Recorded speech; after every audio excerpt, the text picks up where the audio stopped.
I lived like a stray dog in this broken world. Here, the weak are stripped of everything, their wealth, their status, even their lives. There are no second chances. If you die, it simply means you were too weak to survive. 100 years ago, a blinding ray of light descended from the heavens. It devoured everything. Forests, oceans, cities, nothing was spared. The vibrant blue planet that once overflowed with life was reduced to a silent, endless desert. A graveyard for all living things. The few who survived could only cling to life by hiding within massive fortresses, like insects burrowing into the dirt. And in that world, there was a boy named Zeon. One day, as the bus rattled across the barren wasteland, Zeon stared out at the empty horizon and muttered under his breath, "If you're going to destroy everything, then destroy it all. Why leave behind trash like us? Crawling like bugs?" Crack! Without warning, a brutal punch slammed into his face. His head whipped to the side, crashing hard against the metal wall of the bus. Laughter followed. "Oops. My hand slipped," a man said mockingly, a cruel grin spreading across his face. "Sorry about that. I was just having a little fun." He waved lazily, as if nothing had happened. "Come on, tell me your name. I'll apologize properly." Slowly, Zeon lifted his head. His eyes were cold. Empty. "Zeon." For a moment, there was silence. Then the man burst out laughing. "Zeon? What kind of name is that?" He sneered.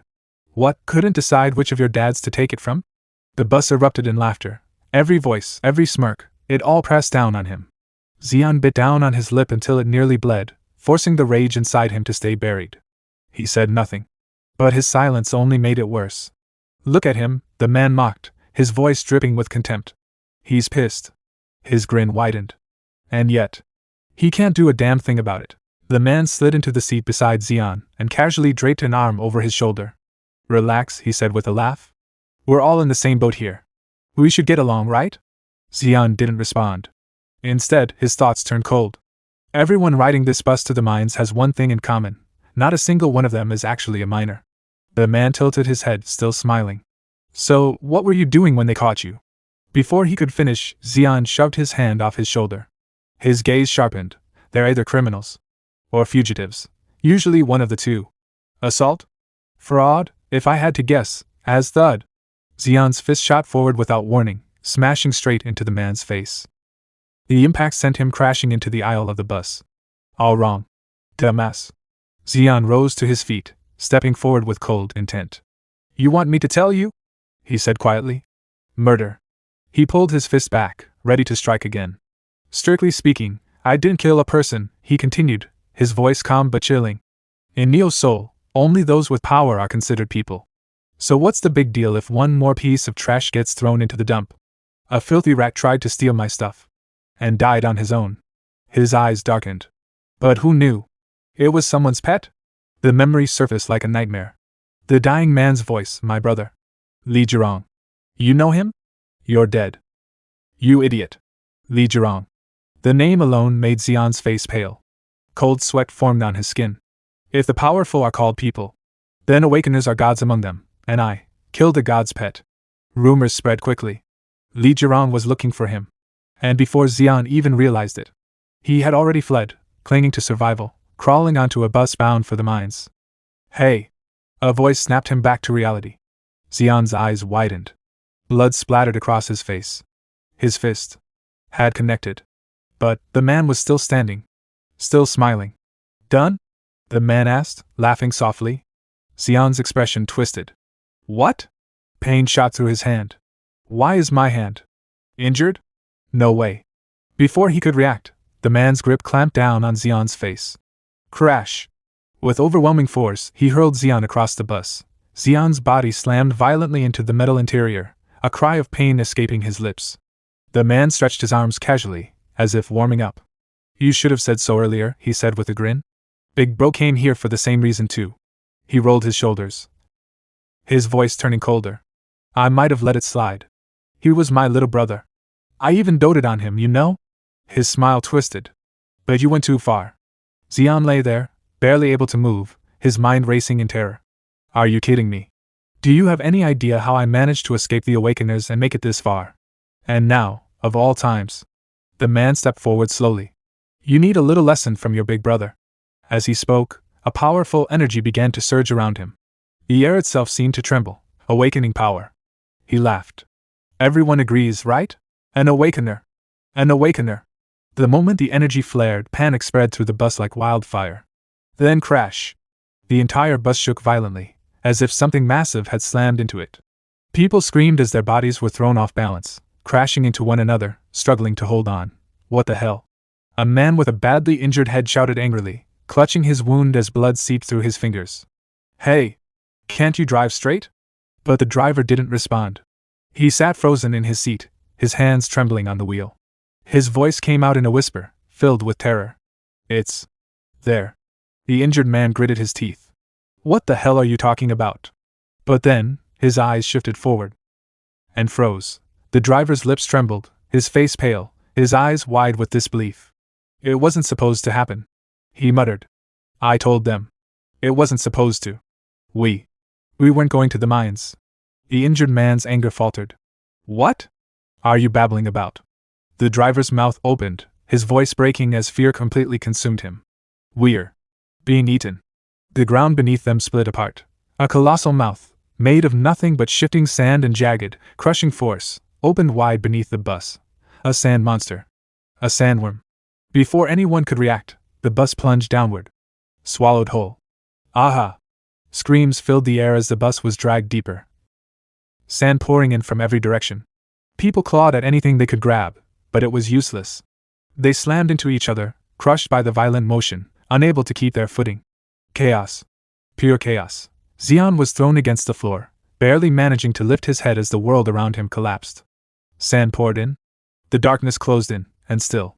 He struggled. Looking back. It was always like this. The same situation. Repeating itself, in Neo's soul. When I crossed paths with an awakener. And now. Even being eaten by a sandworm. A bitter smile formed on his lips. There's nothing special about it. This is that kind of world. A world where the strong take everything. And the weak lose everything. His fingers tightened weakly against the ground. So if I die like this, it's only natural. Because I'm weak. The sandworm's jaws began to close. Light disappeared. Everything turned dark. What a boring, predictable story. So cliché. It could make anyone yawn. His vision blurred. Still, I can't help but imagine it. If I had been just a little stronger, would I have survived? The entire area was dark inside the sandworm. Only one arm remained outside, barely visible above the shifting sand. Suddenly that arm twitched, but it was badly injured, twisted, and nearly broken. Without warning, the sand churned again, dragging the remaining arm deeper inside. Zeon's eyes shot open. He gasped sharply, breathing heavily as he lay buried in the sand. Inside the sandworm, it was almost impossible to breathe. His chest tightened as if all the oxygen had been drained from his body. Tears welled in his eyes as his body felt completely paralyzed. At that moment, visions flooded his mind. He saw countless countries collapsing into the sand, everything being swallowed and destroyed. His eyes widened wildly as those memories played before him. A burning light ignited within his gaze, growing brighter with each passing second. Elsewhere, the sand devoured everything in its path. Nothing was left behind. Even the sky seemed to fall, buried beneath endless waves of sand. The entire world, every great place, was covered and erased. As Zeon watched, the light in his eyes intensified, burning with rising fury. Then he saw something familiar, one place from his memories collapsing before him. Fear spread across his face, sweat dripping down as the reality of it all struck him. The whole world, reduced to nothing but sand. Suddenly, the light in his eyes flared brighter than ever. In that instant, it felt as if the entire world was being absorbed into him. He awakened. Sand Blaster! He shouted. With a powerful thrust of his hand, he released a massive wave of energy, blasting through the sandworm's body. The attack tore open a hole, just enough for him to grab onto and pull himself free, gasping desperately for air. His body was covered in the creature's blood as he struggled to stand. In this cursed world, he thought, where everything has turned to sand. No matter what. Suddenly, the massive sandworm roared in fury. It opened its enormous mouth once again, preparing to swallow him whole. And it lunged toward Zeon. Zeon closed his eyes and thought, I can feel this pulsing clearly. Every single cell in my body is surging. He slowly opened his eyes and clenched his fist. While staring at his hand, he muttered, Is this awakening? Suddenly, the sandworm charged towards Zeon in a fit of rage, opening its massive mouth wide. Zeon remained standing in place as sand swirled around him. In an instant, The giant sandworm rushed forward, ready to swallow him whole. Zeon steadied his feet in the sand, grabbed his right arm with his left hand, and shouted, "All right. Bring it on." But at that very moment, a figure suddenly appeared. It was Captain Jang Yongbyum. Placing a hand on Zeon's head while staring at the giant sandworm, he calmly said, "As a test subject, you're in the way." Zeon's eyes widened in shock before he could even react. Captain Jang Yongbyum casually pushed Zeon aside, sending him flying through the air. Zeon crashed hard onto the sand and rolled across the ground. Grinding his teeth from the impact, he coughed as sand filled his mouth. What the hell? Who is that guy? When did he even get so close? Zeon froze again as he watched the unbelievable scene unfold before him. The captain's massive sword sliced deep into the sandworm, causing blood to burst everywhere. Standing before the enormous creature with blood splattered across his body, Jang Yongbyum muttered, "What the hell did you eat to get so damn tall? Being up this high is scary. So let's go back down." He then raised his foot high into the air and slammed it downward onto the sword. Boom! The impact was so powerful that the giant sandworm was crushed straight into the ground. Sand exploded everywhere from the shockwave as blood sprayed across the battlefield. Zeon shielded himself with his arms, gritting his teeth in disbelief. This is insane. He took down a sandworm that easily? So this is an awakener. Meanwhile, Jang Yongbyum pulled his sword free from the corpse of the giant sandworm, and sighed. Ah. It's stuck in there damn tight. Zeon continued staring at him in shock. I've never seen an awakener like this before. Suddenly, a girl appeared beside him. It was Giselle. With a cheerful smile, she looked toward the captain and proudly said, "Jang Yongbyum is our captain." Zeon quickly turned toward her in surprise. "What?"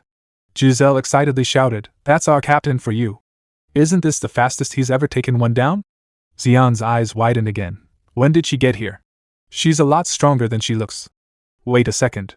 Why is my arm freezing up? Panicking, Zeon tried to move the hand she had touched. At the same time, Jang Yongbyum rested his massive sword on his shoulder and casually said, "A sandworm isn't exactly a tough opponent anyway. Also, Giselle." Giselle laughed. "Yep." The captain narrowed his eyes and silently gave her a signal. Still smiling, Giselle suddenly grabbed Zeon's arm. Zeon gritted his teeth and struggled to break free. Seriously? Jang Yongbyum let out a deep breath while Giselle cheerfully saluted him. Then, in one swift motion, she kicked Zeon into the air, slammed him to the ground, and twisted his arm behind his back. Ack! Zeon cried out in pain. Giselle rolled up the bandages on his arm and said, "Alright, let's see what this guy's grade and ability are. Drumroll, please." But then her expression changed in surprise. "Captain, this guy isn't an awakener." Zeon's body stiffened in shock. What? What kind of bullshit is that? Giselle twisted his arm even harder and shouted toward the captain, "Look! He doesn't have a rank insignia." "Crazy! My arm!" Zeon yelled in pain. Jang Yongbyum stared at Zeon with narrowed eyes. "He doesn't have a rank insignia. Are you blind? There's no way an awakener wouldn't have one." Suddenly, one of the members banged on the army van and shouted, "What are you all dawdling for? I told you the sun is setting. Hurry up." Meanwhile, Giselle released Zeon and stood back on her feet before pointing her thumb toward him. "Captain, then what should we do with him? He'll die if we just leave him here." "Poor guy." Zeon held onto his aching arm while glaring at her. "You practically ripped my arm off." Captain Jang Yongbyum looked at Zeon with curiosity. Zeon nervously shifted his gaze toward the captain. After a brief moment, Jang Yongbyum turned away, waved his hand casually, and said, "Put him in the dodge." He was probably heading toward the mine anyway. Hearing that, Giselle's face lit up with excitement. "Yes, sir!" Using both hands effortlessly, she picked Zeon up and carried him while following behind the captain. As the sun slowly began to set, the army van started moving forward. Inside the dodge, the man with glasses slammed his hands against the steering wheel and shouted, "I mean, why do you always run off on your own? I told you already. Sunset. The sun is setting. Don't pretend you can't hear me." Captain Jang Yongbyum remained completely silent, looking slightly awkward. Meanwhile, Giselle continued laughing, while the large man sitting nearby simply stared forward quietly. After a while, the captain calmly asked, "How much farther until the mine?" The man with glasses immediately shouted back again, "Don't change the subject. If the sun goes down while we're out here like this." At the back of the van, Zeon lay tied up tightly with ropes. As the rough vehicle shook violently across the desert, he sighed inwardly. What a smooth ride. Just like every single time. His eyes noticed the sand falling around him. As the grains drifted down in front of his face, Zeon quickly sat up and crossed his legs. Looking down at the ropes tied around his arms, he muttered, seeing how the sand moves according to my will. I've definitely awakened an ability, but… He glanced at his arm and whispered, why did they say they couldn't see my rank insignia? After thinking for a moment, his eyes narrowed. Now that I think about it, the color is different too. Orange. No, it's the same color as sand. Curious, Zeon recalled what he knew about awakeners. The color of a rank insignia changes depending on the awakener's type. Magic types are blue. Martial types are red. They say there are occasionally awakeners with other types, but… He slowly placed his bound hands onto the sand and focused. The sand immediately began flowing around his arms before spreading across his body like a living wave. Zeon stared at it in amazement. An ability that manipulates sand. I've never even heard of something like this before. Closing his eyes, he calmly muttered, my rank insignia showed F rank, the lowest grade. But I can feel it. This ability has boundless potential, just like the desert itself. A faint smirk appeared on his face. As he manipulated the sand in his hand, twisting it into the shape of a circle, he quietly said, I'll bide my time. Until this power becomes completely mine. I'll hide it and endure until the right moment comes. Then, with a dark smile, he created different shapes out of the sand and thought, the entire desert. No, this whole world will become my personal stage. The scene then shifted to the mana crystal mine. After arriving at the checkpoint, Zeon looked around carefully and whispered, so this is the mana crystal mine. There's even a checkpoint. So far, it actually looks pretty normal. Behind him, Captain Jang Yongbyeom was busy speaking with the checkpoint guards, who looked visibly irritated. A moment later, one of the guards pointed at Zeon and shouted, Hey! You! Follow me! Zeon raised the hands that were still tied with rope and said, You still haven't untied these yet. The guard glared at him. Keep talking and I'll tie your mouth shut too. Okay. Zeon replied quietly before following behind him. Meanwhile, Captain Jang Yongbyeom and Giselle watched him leave. Folding his arms, the captain muttered thoughtfully, It really is strange. Giselle stretched her arms lazily and asked, Because he survived all by himself? Don't worry about it. It was probably just a coincidence. But Jang Yongbyeom narrowed his eyes. No, it wasn't a coincidence. His mind flashed back to the hole he had seen in the giant sandworm's body earlier. After a brief silence, he quietly said, At the very least, I should have asked for his name. A faint smile appeared on his face. I have a feeling we'll be seeing that kid again someday. Zeon, as he looked around, he realized there was actually an entire city hidden within the mine. It looked far more normal than he had expected. Even Zeon admitted that he thought it would only be a collection of dark tunnels, yet people were actually living there.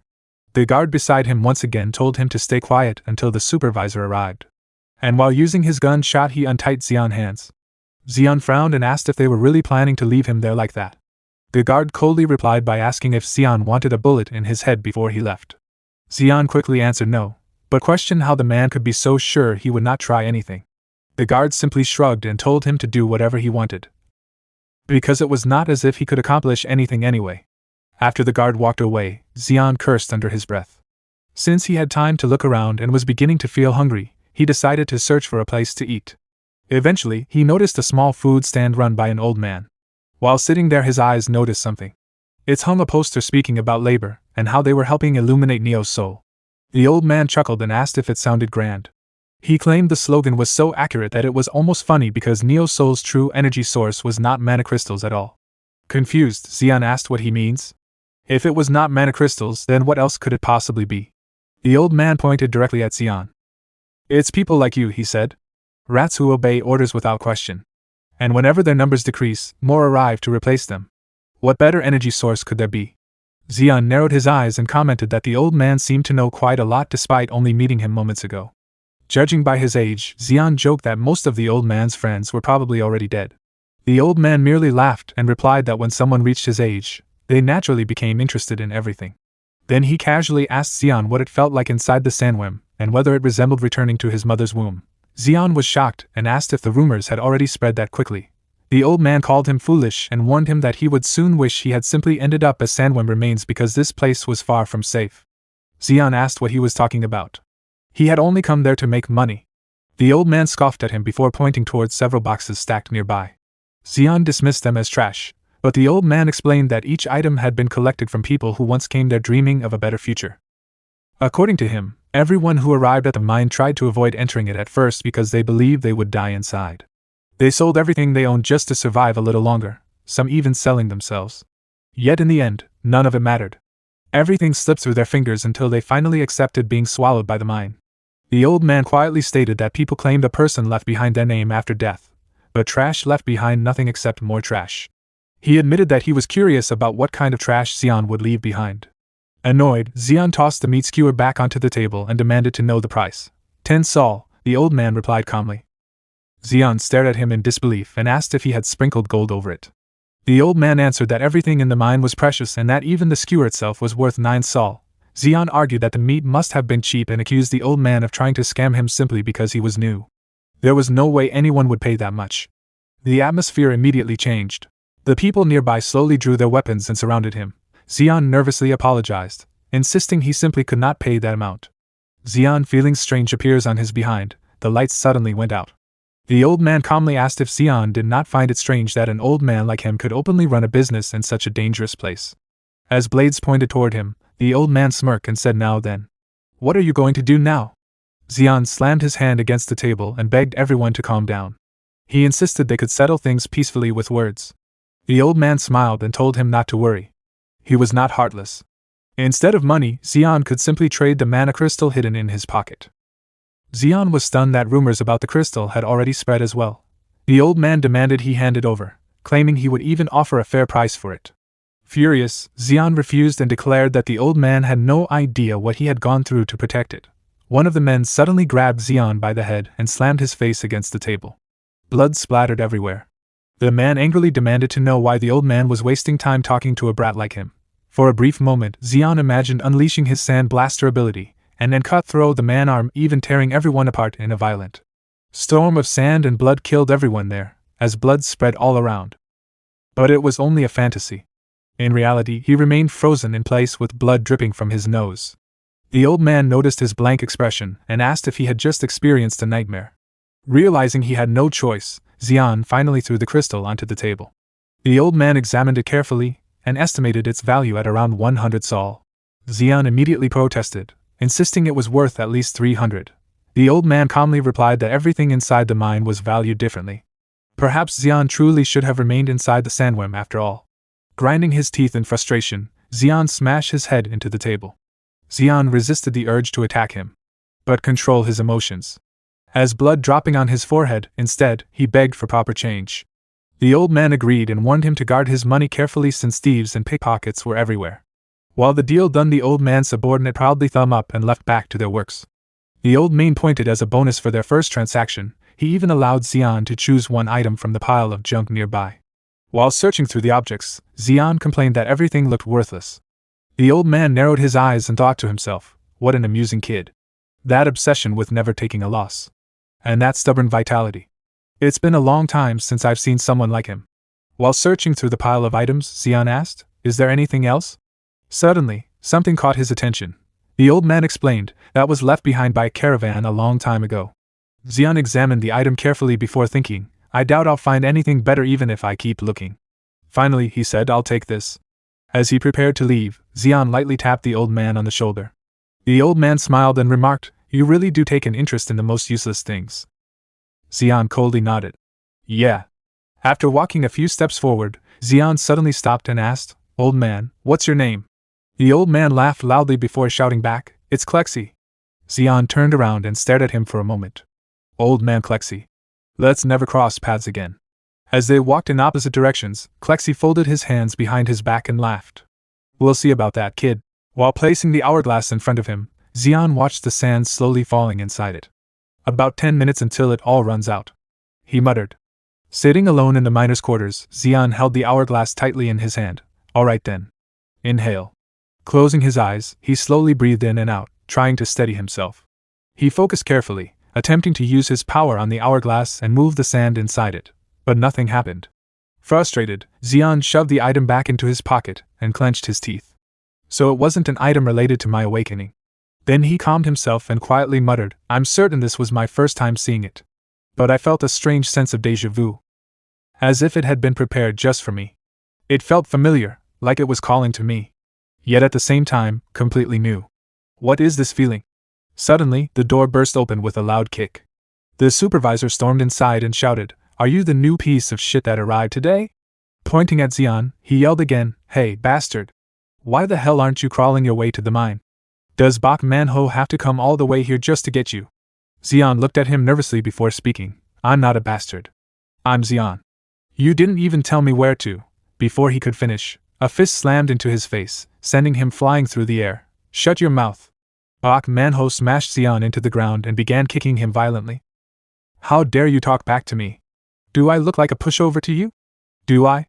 Zeon curled up, trying to shield himself with his arms while silently enduring the beating. Bak Manho continued yelling, an unawakened retard like you dares to run his mouth? Little shits like you just need to shut up and take your beatings. After finally stopping, Bak Manho glared down at him.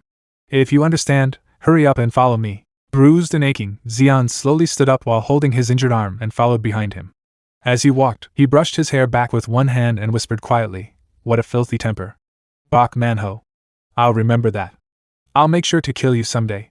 At the entrance to Sector 3 mine, one of Bak Manho's subordinates greeted them. "Welcome back, sir." Bak Manho pointed at Zeon. "Give this little shit some equipment." "Yes, sir."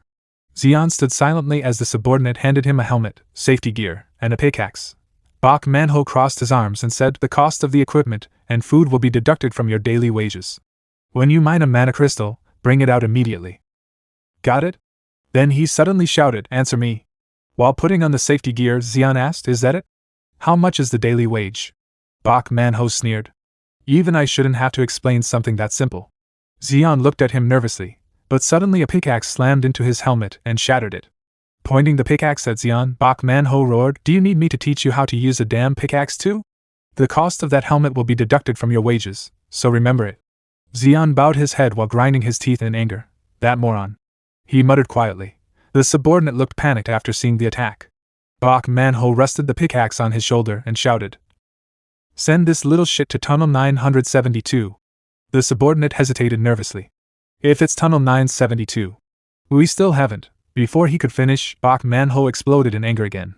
"Then are you gonna go instead? Huh? Are you going to do it? Answer me, bastard." The subordinate quickly grabbed Zeon by the arm. Alright, I understand. Let's just go." As they walked away, Zeon secretly stuck out his tongue toward Bak Manho to mock him. Bak Manho shouted from behind them, "Don't even think about crawling back out before you mine those mana crystals. I'll kill you for real if you do." Zeon muttered under his breath, "Piss off." "Yes, sir." The subordinate's eyes widened in shock. Bak Manho snarled, "I can hear you, punk." As they walked deeper through the tunnels, an eerie silence echoed around them. There were no other workers in sight. Sand continuously fell from above, and occasional openings in the tunnel allowed faint sunlight to filter in. Wearing their safety equipment, Zeon followed one of Bak Manho's subordinates. The subordinate spoke casually. "You're out of luck. To think you'd come on the very day Bak Manho lost everything gambling." Surprised, Zeon asked. "There's a gambling den here too?" The subordinate smiled as he pressed the elevator button. "Of course. Prostitution, booze, and even drugs. Things like that are exactly the same as in Neo Soul." As the elevator descended deeper underground, Zeon said, "Well, with idiots like Bak Manho around, business must be booming." The subordinate laughed while holding his pickaxe. "You're quite bold." Zeon glanced at the pickaxe and said, "Pickaxe duty, huh? To be honest, I have baby skin. I get hurt easily." The subordinate's hand trembled slightly as he replied, "You probably won't have to worry about getting hurt." Lowering his head, he continued in a quieter voice, "Because there hasn't been a single injured person there, not even one." The elevator suddenly stopped. "Oh, we're here," Zeon said. The doors opened, revealing a dark tunnel with sand drifting through the air. "So this is Tunnel 972. Stepping out while nervously gripping his pickaxe, Zeon asked, "I just need to mine some mana crystals and bring them back, right? I'll be..." Before he could finish, the subordinate called out from inside the elevator, "You won't be coming back." Zeon froze. "Over a dozen people have already disappeared here. I personally know 4 of them. Whether they died or not, nobody knows the reason." As the elevator began rising back up, the subordinate looked down at Zeon and said, "I'm sorry, and thank you, for going into a place no one else wanted to enter." Zeon stared at him in disbelief. "Wait. Does that mean they all died? Where are you going? You're leaving me alone in a place like this? Hey." But there was no answer. Watching the elevator disappear, Zeon muttered in panic, "He's leaving. Really?" Anger surged through him. "Those damn bastards. Just because he was in a bad mood, he sent me to a place like this." Furiously, he threw his pickaxe. "I hope they all die." Before he could finish cursing, the pickaxe bounced off a wall, flew back, and struck his safety helmet. Clang! The pickaxe then tumbled deeper into the tunnel. My pickaxe! Zeon shouted in shock. Come back! As he chased after it. He ventured farther into the tunnel. Looking around, he muttered. What is this place? He spread his hands and frowned. I was too angry to notice earlier, but there's an incredible amount of mana in this underground tunnel. Did the others not feel it because they're ordinary people? Covering part of his face with one hand while using the light on his helmet, he whispered. It's getting denser the farther I go. If an ordinary person came here, they would have suffered mana overload by now. Where is all this mana coming from? Suddenly, something caught his eye. He had found his pickaxe, but it was already broken. Laughing bitterly, Zeon picked it up. The handle's broken, but at least I found it. At that moment, his foot sank into the ground. I guess I still have some luck. Before he could finish speaking, a portal suddenly appeared beneath him. Zeon's eyes widened in shock. Wait! What is this? Is this a portal? The ground vanished beneath his feet. With a scream, he fell into the portal. His safety helmet and broken pickaxe were left behind as they bounced across the tunnel floor and came to rest in the darkness. Then everything became silent once again. Memories of his childhood flashed through Zeon's mind. When he was a child, people would look at him and whisper among themselves. That kid's going to die soon. His parents threw him away. What can anyone do about it? I just hope he doesn't drop dead in front of my house. A young Zeon stood alone in the pouring rain, clutching a small toy in his hands. What kind of life did I wish for again? He wondered. Even when he stole a piece of meat to satisfy his hunger, all he received was a beating. I only wish that I wouldn't have to go hungry. People chased him whenever he stole something just to survive. I wanted to be able to dream too. Then came the day he killed someone. The voices from that moment still echoed in his mind. Do you have any idea who you just killed? Let's see how long you can keep running for your life. Your pathetic little worm of a life is over now, you piece of trash. As those memories resurfaced, another thought crossed his mind. I just wanted a life where I didn't have to run away in terror. He remembered desperately fleeing while people hunted him down. Just make sure his head is still attached. Cut off his legs if you have to, but bring him here. Drag that bastard to Li Jiryong this instant. Without having to worry about dying. Without constantly looking over his shoulder. Without living in fear every single day. Well, something like that. A faint smile appeared on his face. A normal life. That's all I ever wanted. Back in the present, after falling through the portal, Zeon crashed hard onto the ground and lay unconscious. Small pieces of stone continued to fall around him, some striking his body. After a while, he slowly regained consciousness. Holding his aching head, he groaned. My head, what the? As he sat up, he immediately felt the oppressive heat surrounding him. Why is it so hot and muggy? He placed a hand on the ground beneath him and frowned. Is this ash? The moment he realized what he was touching, his body froze. Cold sweat formed on his face. Slowly, he raised his head and looked ahead. His eyes widened in shock. Damn it, that's right. The memories of the portal flashed through his mind. If I fell into a portal, then that means... A look of disbelief appeared on his face as he stared at his surroundings. This place is inside a dungeon. A stone suddenly bounced across the ground and landed near Zeon. He stared at it for a moment before picking it up. The instant it touched his palm, he squeezed his eyes shut and threw it away. Hot! Blowing on his injured hand, he muttered. So it really isn't a dream. He looked around at the scorching landscape. Dungeons are places that even Neo's soul has to prepare for thoroughly. Examining his hand, he continued. I guess this is volcanic ash. It's like sand scorched by fire. If I don't get out of here quickly, my lungs are going to fry. Zeon bent down and tore a piece of cloth from his pants. He wrapped it around his face to cover his nose and mouth. All right. If this dungeon has an entrance, then it has an exit too. The most likely location is the highest point in the dungeon, near that mountain peak. He fixed his gaze on the distant summit. If I stay here, the heat and volcanic ash will kill me anyway. Right now, with no magic beasts in sight, this is the perfect chance. As he started running, his thoughts continued. I'll take the shortest route and make a mad dash for it. That's right, I'm Zeon. The man who doesn't know when to quit. He leaped toward the volcano, jumping from one cliff to another. He barely landed on the edge of a rocky ledge. That was close. Suddenly, the edge beneath his feet crumbled and fell into the lava below. Panic flashed across his face. Please, please. At the last second, his hand caught another ledge. He dangled above the molten lava before pulling himself upward. As if a little lava could ever scare me. After climbing onto the cliff, he took a deep breath and clenched his fists in frustration. Bok Manhwa, you damn bastard! The second I get out of here, I'm going to kill you! Standing once more, he felt the heat intensify as anger coursed through his body. Sweat poured down his face. Getting angry only makes it hotter, damn it! Clenching his fists tighter, he stared ahead. I swear I'll survive this. I'll claw my way out of here and make it back no matter what. Looking ahead, he calculated the remaining distance. 4 more jumps. If I can make 4 more jumps, I'll reach it. Wiping the sweat from his hands, he shook his head. Don't stop moving. Stop thinking. His eyes sharpened. My life won't end in a place like this. Never, never. He broke into a sprint once more and launched himself into the air. I won't stop.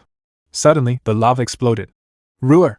A gigantic crocodile burst from the molten sea with its jaws wide open.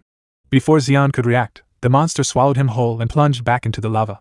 The crocodile swam forward, believing its prey was dead. Then suddenly, something felt wrong. Its massive tail thrashed violently. Zeon was hanging from a cliff above, saved by the cloth wrapped around his body. During the attack, he had managed to catch the ledge and avoid being eaten. While dangling there, he stretched out a hand. The volcanic ash around him began to move. For volcanic ash to melt away like that. I had a feeling, but I really can control volcanic ash. A grin appeared on his exhausted face. It saved my life, but... Crack! The tiny ledge that he hanging with him broke apart. Zeon fell and crashed onto the ground near the gigantic crocodile. His vision blurred. The heat had become unbearable. Isn't this way too damn hot? His breathing grew ragged. This dungeon, the environment is more vicious than the magic beasts. My nasal passages feel roasted by the heat and ash. He struggled to inhale. I can't breathe. His thoughts became sluggish. My mind is going blank. His eyes slowly began to close. Am I going to die? Then he clenched his fist. No. With sheer determination, he forced himself up. It hasn't even been a minute since I swore I'd survive. He staggered to his feet. I haven't even had a girlfriend yet. A bitter laugh escaped his lips. Dying like this would be way too unfair. Gathering the last of his strength, he slammed his feet into the ground. The molten ash responded immediately. It swirled around him like a living storm. Old man Yama, sorry to say this, but you'll have to settle for a crocodile bag instead of me. Across from him, the giant crocodile lunged again with its jaws open. Zeon thrust his hand forward. The molten ash shot toward the monster like a deadly wave. Take this. Suddenly, a voice echoed through the volcanic wasteland. You possess quite an amusing ability. Zeon's eyes widened. What the? He looked around frantically. A voice? Is that old man Yama? The mysterious voice chuckled. To manipulate sand, amusing. Truly amusing. Zeon looked upward. Like hell it is. A figure was descending from the sky. The stranger wore a smirk as he fell effortlessly through the scorching air. Zeon's jaw dropped. Some old geezer is falling from the sky. As the old man fell from above, he grabbed the massive sword hanging on his back. Pulling it free with both hands, he smirked wildly as mana surged around the blade. Meanwhile, Zeon looked up at him in shock, his eyes wide open. He could feel the overwhelming pressure of the old man's mana. It's coming! The old man swung his sword. A devastating shockwave erupted from the blade and struck the giant crocodile directly. The impact was so powerful that the ground shattered. Zeon was thrown into the air for a brief moment by the force. Ash exploded in every direction, and cracks spread across the volcanic surface. Even the lava began flowing faster from the immense impact. Scorching ash blasted toward Zeon. Barely managing to hold himself in place, he covered his face with his arms. Then, with a shocked expression, he touched his ears. What just happened? He muttered in disbelief. I can't hear anything. This shockwave, what was that? Have my eardrums ruptured? Gritting his teeth, he looked toward the old man. Wait, that old geezer from earlier. No, forget that. His eyes widened. What about the monster? In front of him, the giant crocodile had been split cleanly into 2 pieces. The old man casually swung his sword once more before stepping forward. Zeon's arms trembled as he watched. He's different. Completely different. He isn't just some powerful awakener. He's in existence on an entirely different level. As the old man walked forward, the volcanic surface beneath his feet shattered with every step. Zeon froze. What is this guy? The old man stopped and looked at him. What's your name? Zeon remained frozen in shock.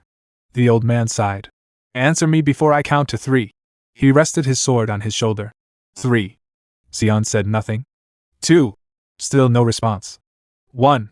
Nothing. The old man calmly put his sword back on his shoulder and stared at him. Time's up. He grabbed the sword's handle again.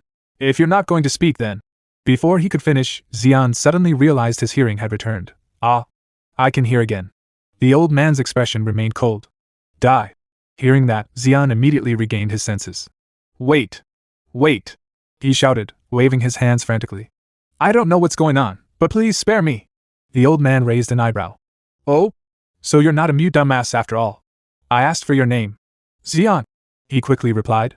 My name is Zeon. Zeon? The old man said. That's a dumbass name. Zeon's eye twitched. A dumbass name? What's this old geezer's name that's so great? Suddenly, the old man swung his sword again. Boom! Another enormous shockwave tore through the area. Zeon immediately covered his ears. Even though his hearing had returned, he couldn't bear the terrifying impact. The old man sheathed his sword once more. Deoden. Zeon blinked. What? My name is Deoden. Zeon stared at him nervously. Just what are you doing right now? About what? Deoden replied. Calling someone a dumbass every 5 seconds. Why do you keep threatening me like this? Zeon pointed at him. I'm grateful that you saved me, but did I do something wrong? Hey, dumbass, there it is again. Ignoring him, Deoden knelt and placed his hand on the volcanic ground. By the looks of it, you got caught in a snare. Zeon frowned. Wow. The disrespect aside. What's a snare? It's a phenomenon that occurs when a dungeon experiences mana overload. To protect itself, the dungeon creates another entrance and expels mana through the opening. He paused. At the same time, it pulls nearby living creatures inside. That's called a snare. As Zeon listened, he remembered the living mass of molten ash surrounding him earlier. Fear crept down his spine. A normal person wouldn't witness one in their entire lifetime. Deoden continued. You've got some truly awful luck, brat. Zeon's face darkened as he remembered Bak Manho. Damn it, Bak Manho, you bastard. Deoden stood up. Hey, dumbass. Stop calling me a dumbass. In an instant, Deoden appeared behind him. One hand grabbed Zeon's head while the other rested on his chin. What the? Deoden sighed. Let me show you why you're a dumbass. Now gather mana into your eyes and stare. What are you doing? Shut up and do as you're told. His voice became serious. Increase the purity of your mana. Imagine you're seeing with mana instead of your eyes. Feel the flow of mana around you. Zeon reluctantly followed the instructions. As mana gathered in his eyes, his vision changed. His body froze. The giant crocodile wasn't actually a crocodile at all. It was a mass of molten lava that had shaped itself into the form of a crocodile. What is that? Zeon asked in shock. Deoden nodded. Looks like you can finally see it. It's a monster with cloaking abilities. Most prey die without ever realizing they've been hunted. His eyes narrowed. Just like you. Zeon's face turned pale. Something like this was right in front of me. And I never sensed its presence. Not even a hint of danger. If this old geezer hadn't shown up, I would have died without even knowing why. He looked at Deoden. He's saved my life twice now. Just how strong is he? Unable to hold back his curiosity any longer, Zeon asked. Who exactly are you? Deoden turned toward him with an annoyed look. Are you a complete dumbass? I already told you. He pointed at himself. I'm Deoden, you brat, Zeon shouted. No, I mean who the hell are you to have that kind of power? And where the hell are we? Deoden stepped forward without even turning around.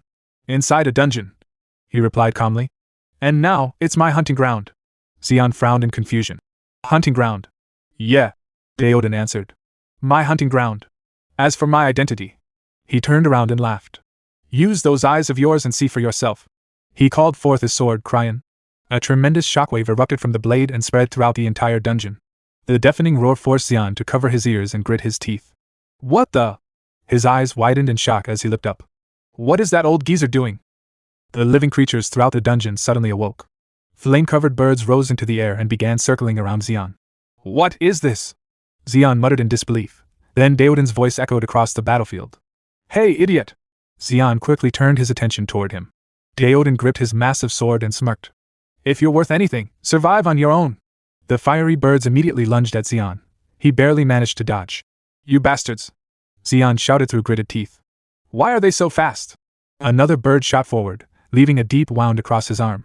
A second attack slashed his leg. Grabbing his injured arm, Zeon thrust out his hand and gathered the volcanic ash around him with his awakened power. Damn it! They're darting around like crazy. They're too fast. I can't even run away. Then frustration hit him. And why are they only attacking my left side? Raising his hand, Zeon pointed at the birds. The ash swirling around his arm compressed into a bullet-like projectile and shot toward them. The birds effortlessly dodged. 3 of them attacked together, biting into his arms and legs again. Covering himself with his arms, Zeon panicked. Damn it! Neither my sand nor my eyes can keep up with them. Attacks came from every direction. What do I do? I'm going to die if I stay like this. His gaze shifted toward Deoden. That old geezer has already saved my life twice. If I die here like this, I really am a useless idiot. Blood dripped from countless wounds onto the ground. I need to find a way. A way to see enemies that my eyes can't follow. Think. I need to think. At that moment, 2 enormous lava crocodiles emerged from the molten lake. Deoden glanced at Zeon. You idiot! I'll show you why you're an idiot. Zeon remained silent. covering his face as the birds continued attacking him. Deoden spoke firmly. Gather mana in your eyes and focus. Increase the purity of your mana. Imagine you're seeing with mana instead of your eyes. Feel the mana. Following the old man's instructions, Zeon's senses began to change. For the first time, he could clearly perceive the movements of the approaching flame birds. Immediately, he raised both hands and created an ash barrier, blocking their attack. Deoden continued speaking while fighting. Feel the monster's mana. See with mana, not your eyes. When their mana enters your range, counterattack from the shortest distance possible. As Zeon focused, he tracked the birds through their mana signatures. That old geezer, he muttered in amazement. Could it be? Did he see this far ahead? Just what kind of old man is he? This time, whenever a bird entered his range, Zeon reacted instantly, striking it down. Meanwhile, Deoden confronted the gigantic lava crocodiles. He leaped high into the air. The monsters opened their enormous jaws, attempting to devour him. With a mighty swing of Cryon, Deoden unleashed a massive wave of light that sliced through both crocodiles. Then he laughed. This is fun! So much fun! It's been a while since I've been this fired up. He crashed down onto one crocodile's head, slamming the enormous creature into the ground with tremendous force. The entire dungeon trembled. Deoden clenched his fist, gathering an overwhelming amount of mana around it. A savage grin spread across his face. More! More! His fist shot forward like a meteor. Boom! The impact tore the giant crocodile apart, splitting it cleanly into two pieces. Deoden threw back his head and roared with excitement. I said keep coming! Once again, the living dungeon created another monster. Suddenly, a massive rhinoceros-like creature burst from beneath the ground behind Deoden. The beast charged forward at full speed, shaking the earth beneath its feet. Deoden remained standing calmly in place. What a pity! He muttered. Without taking a single step, he casually swung his sword. Slash! A single strike was all it took. The rhinoceros monster was split apart instantly and collapsed into the ground. Deoden rested his sword on his shoulder and continued walking forward. Such a shame. I was just getting warmed up, he complained. Why are there so few monsters in dungeons these days? Back in my day. He let out a disappointed sigh. Meanwhile, Zeon stood there covered in wounds, still in shock. One of the dead bird monsters remained hanging from his arm where it had bitten him earlier.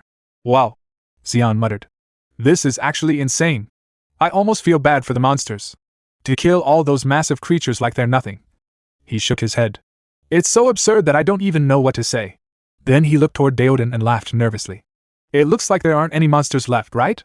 At that exact moment, a deafening roar echoed throughout the dungeon. Damn! I knew it! The entire dungeon trembled violently.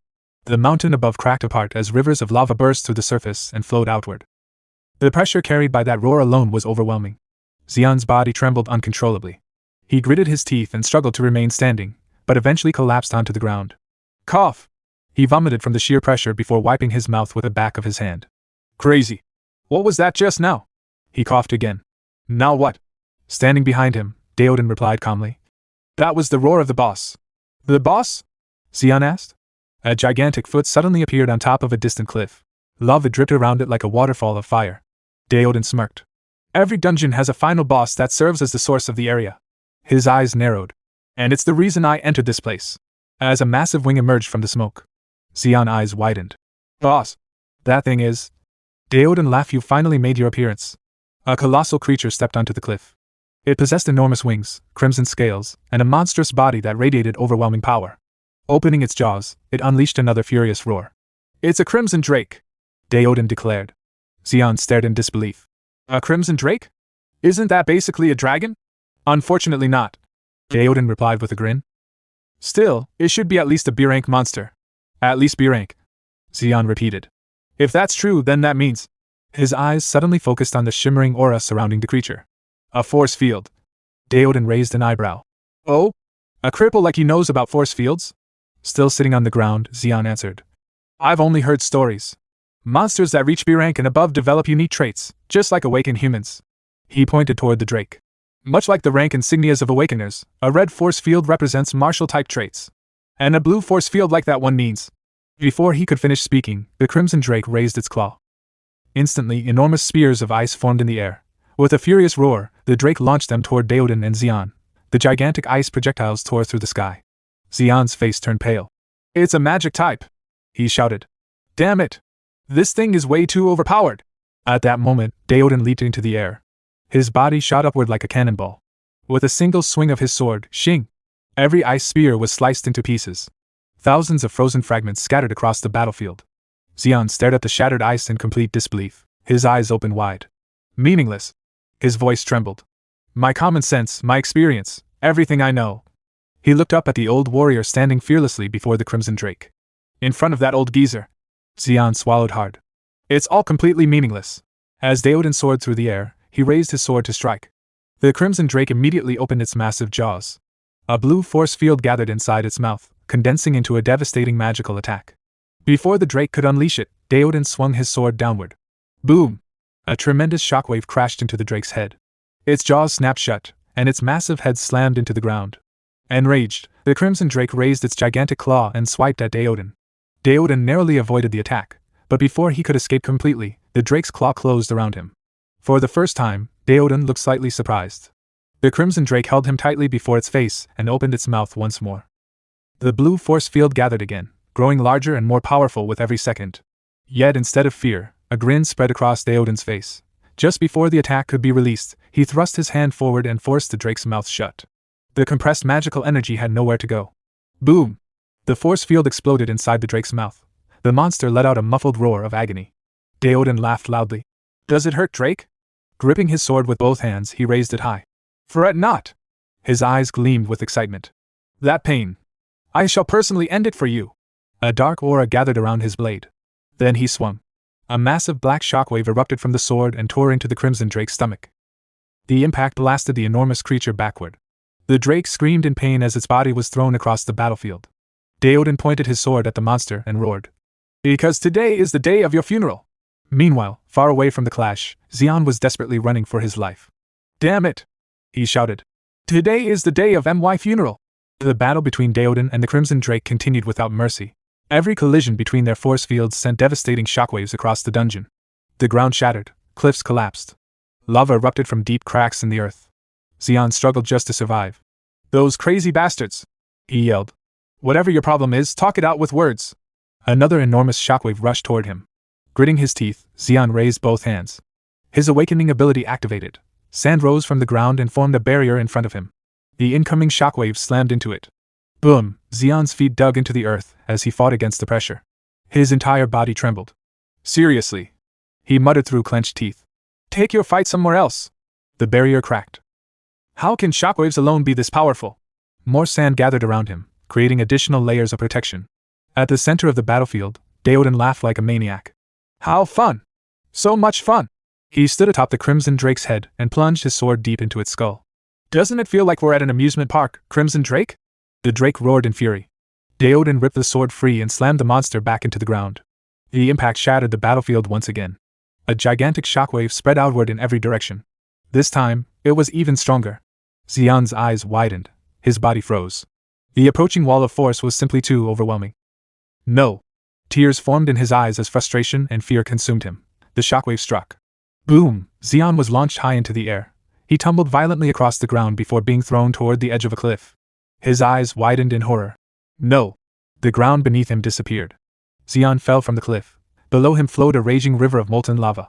Fear filled his eyes as the burning sea rushed closer and closer. I'm going to die.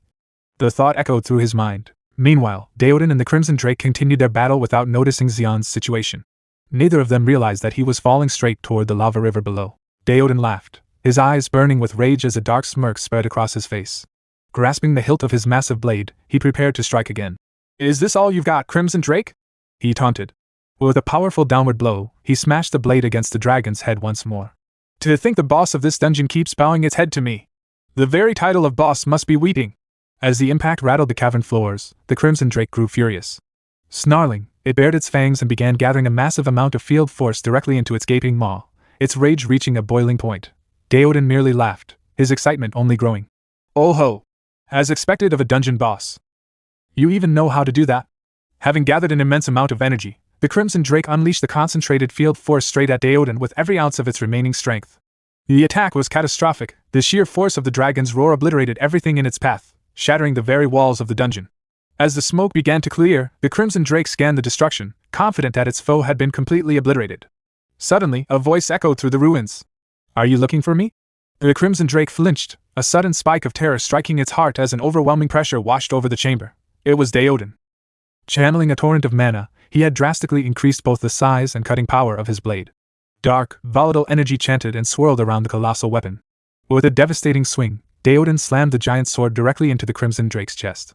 The impact sent the dragon crashing into the earth. The ground shattered beneath its immense weight as it screamed in agonizing pain. Blood erupted from its mouth, and its heavy head slammed into the dirt. Furious and dazed, the beast stared down at its own chest, only to see Deodan landing gracefully right upon it, his sword firmly embedded in its flesh. "I scoured the desert for an entire year just to catch you," Deodan said coldly. He gripped the hilt with both hands, his voice dropping to a calm, lethal whisper. "I need your heart to temper Cryan. Now die." With a brutal thrust, he drove the sword deeper into the dragon's heart. Cryan answered, unleashing a violent surge of red energy directly into the beast's core. The crimson light pulsed fiercely, carving even deeper into the dying monster. Cryan began to glow with a blinding, furious radiance, shifting its shape as it evolved into an even more formidable weapon than before. Stepping back into a relaxed stance, Deodan examined his weapon. Cryan had completely absorbed the Crimson Drake's residual field force. Feeling the raw, newly awakened power coursing through the hilt, Deodan's smirk returned. "You've grown stronger, Cryan." Suddenly, Zeon's voice echoed from behind him. "Hey, old geezer! Were you really talking to a sword? Are you some kind of crazy old man?" Deodan shifted his gaze towards Zeon. Hanging from the edge of the cliff, Zeon looked at him and continued. "But to actually take down that Drake in the end, you're one ridiculously overpowered old geezer." Deodan sheathed his sword and smirked. "Oh? You clawed. Somehow you managed to survive?" Zeon scratched his cheek nervously. "Yeah, well, I almost died, but..." His mind flashed back to the moment he had fallen into the river of lava. At first, he had been certain he was going to die. In desperation, he grabbed his head with both hands and gritted his teeth. Then, with all the strength he could muster, he gathered as much sand as possible using his awakened power. The sand swirled around him and formed a protective cushion beneath his body. He crashed into the sand instead of the lava. After landing, he lay there gasping for breath. "Damn it! I survived this too," he muttered. "I'm really resilient, aren't I?" Back in the present, Zeon looked at Deodan. "Getting hit by the shockwaves from some crazy old geezer over and over improved my reflexes. That's how I survived." Deodan burst into laughter. "Not bad for a clod." At that moment, cracks began spreading across the sky above them. Deodan grabbed Zeon by the back of his shirt. "Now that the boss is dead, the dungeon will soon collapse. We'd better leave." Zeon looked confused. As Deodan continued dragging him, Zeon glanced up and asked, "Then why are you holding me?" Deodan only laughed. The next moment, he hurled Zeon toward a portal that had appeared in front of them. "Farewell, you clod!" As he flew through the air toward the portal, Zeon shouted angrily. "Hey, you lunatic! You're even worse than Bak Manhwa, you bastard!" Suddenly, everything went silent. Zeon's expression changed as he found himself in a completely different place. He crashed into a pile of sand and rolled several times before coming to a stop. Spitting sand out of his mouth, he groaned. "Where am I now?" A moment later, Deodan stepped through the portal and landed nearby. "What do you mean, where?" he replied. "We're outside the dungeon, obviously. The rift created when a dungeon collapses serves as an exit." Zeon frowned. "Then why didn't you just walk out normally?" Before he could finish speaking, Deodan's expression suddenly turned serious. "Listen carefully, Claude." Looking down at Zeon, who was still sitting in the sand, he continued. "I need your ability to manipulate sand. But right now, you're so weak that you're completely useless to me." He pointed toward the horizon on the left. "If you head in that direction, you'll eventually reach Neo's soul. You can return there and continue living the life you've always known." Then he pointed his thumb toward himself. "Or, you can follow me and become something greater than the Claude you are now." Zeon blinked in confusion. "What are you suddenly talking about? Follow you? For how long?" Deodan shrugged. "I don't know. It could take months. It could take years. It could even take decades. Even when the time comes, I won't know." His gaze sharpened. "So make your choice now." He paused before continuing. "Will you return to your familiar and comfortable life? Or will you throw yourself into a gamble where there's a 99% chance of dying?" With a serious expression, Deodan asked once more. "Now choose." Zeon stared at him nervously and fell silent for a moment. Zeon smirked as he rose to his feet. "A choice. Don't make me laugh." With a crazed grin, he pointed a finger at Deodan. "Hey, old geezer! Are you really out of your mind? You expect me to give up a house, a bed, and some shade, just to walk through this scorching desert with you?" "Yeah. That's right," Deodan replied calmly. Zeon took a deep breath and rubbed the back of his neck. "Then there's nothing more to talk about." As he walked past Deodan, he added, "I'll follow you.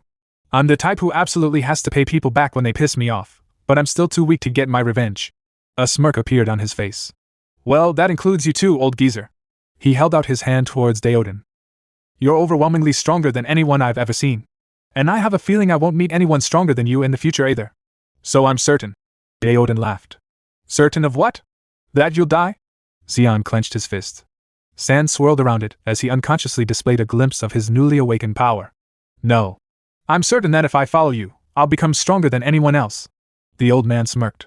Then the day will certainly come when you regret it. Turning around, he began walking. Follow me, you idiot! We have a long way to go. Stop calling me an idiot! Zeon quickly protested. As time passed, the blazing sun scorched the endless sea of sand beneath a cloudless sky. Sweat poured down Zeon's face. Frustrated and exhausted, he shouted, Hey, let's go a little slower. Raising a hand, he tried to stop Daoden. Old geezer, we've already been walking for 6 hours. Let's take a break. Daoden remained silent and continued walking. That only made Zeon angrier. Why aren't you saying anything? You're not a teenage girl. Why are your mood swings so crazy? A look of concern appeared on his face. It's so hot. 40 degrees. No. It has to be at least 50. It's hard to even walk because of this damned sand. At this rate, I'm guaranteed to get heat stroke or die of dehydration. What the hell am I supposed to do? His feet sank into the sand with every step, making it increasingly difficult to move forward. Then Daoden finally spoke without turning around. What a complete fool. Zeon looked up. What do you mean? You can't even utilize 1% of the power you possess. Zeon frowned. Having the ability to manipulate sand and still struggling to walk through it is pathetic. That's what I mean. Zeon placed a hand against his ear and shouted back in frustration. That's easy for you to say. I only awakened the other day. And what does that matter? Daoden asked. I'm only an F rank. I'm not some high-ranking awakener like you, old geezer. Hearing that, Daoden gritted his teeth in anger. He spun around and shouted. Stop spouting that idiotic nonsense. What does it matter whether you're an F rank or an S rank? He grabbed Zeon's collar. Do you think anyone is born in S rank from the start? Even if there are people like that, they were simply born blessed. Zeon's eyes widened in shock as he froze. Daoden continued shouting. So what? Are you just going to give up on life because you weren't blessed? He pointed at Zeon. In the eyes of others, you're blessed enough. Blessed. Zeon thought, unable to understand. Daoden finally calmed down and released his collar. So stop whining and start thinking about how to utilize your abilities. He gave a short laugh. What's the point of having all your limbs intact when your brain is that of an idiot? Placing a hand firmly on Zeon's shoulder, he continued. It's your ability. Obviously, you should know it best. The way to break through that thick skull of yours, grow stronger, and learn how to utilize your power, those are things you must figure out yourself. Daoden tightened his grip. Old geezer. Zeon muttered painfully. The old man's grip became even stronger, causing Zeon to cry out. Got it, you idiot? If you can't figure it out, consider yourself dead. I get it. I get it. Zeon shouted in pain. Just loosen your grip a little. After that, Zeon planted his feet firmly into the sand and activated his awakening ability. The sand around him began to swirl as he took control of it. The sand I can control is only within a 5-meter radius. Zeon muttered while observing the flowing grains. A bit disappointing, but it should be enough. He took a step forward while experimenting with his power. The sand keeps sinking up to my ankles. If I can solve that, I can reduce my stamina consumption. What if I condense the sand and make it solid? As soon as he tried it, his feet no longer sank into the sand. Great, it works! He exclaimed excitedly. My feet aren't sinking anymore, and it's incredibly easy to walk. Daoden didn't react. He simply continued walking forward without even turning around. Zeon stopped and closed his eyes. But the mana consumption is too severe, he thought. If I'm thinking long-term, I should scrap this method. He then channeled mana into his legs. What if I focus mana into both legs instead? He took a few more steps.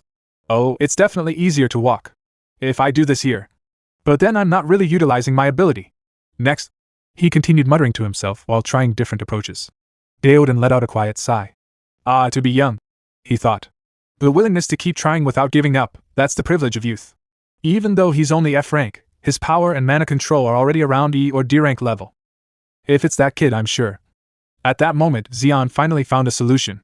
By concentrating mana into his feet and controlling only the sand directly beneath them, he managed to move effortlessly across the desert. It works. Laughing with excitement, he sprinted forward and quickly caught up to Daoden. Hey, old geezer, look at this. Zeon shouted. I only control the sand touching my feet with mana, and it's ridiculously easy to walk. Daoden's eyes shifted towards him. With a grin, Zeon raised his middle finger and continued teasing him. You can't do this, can you, old man? He laughed. I'm walking comfortably now. What are you going to do about it?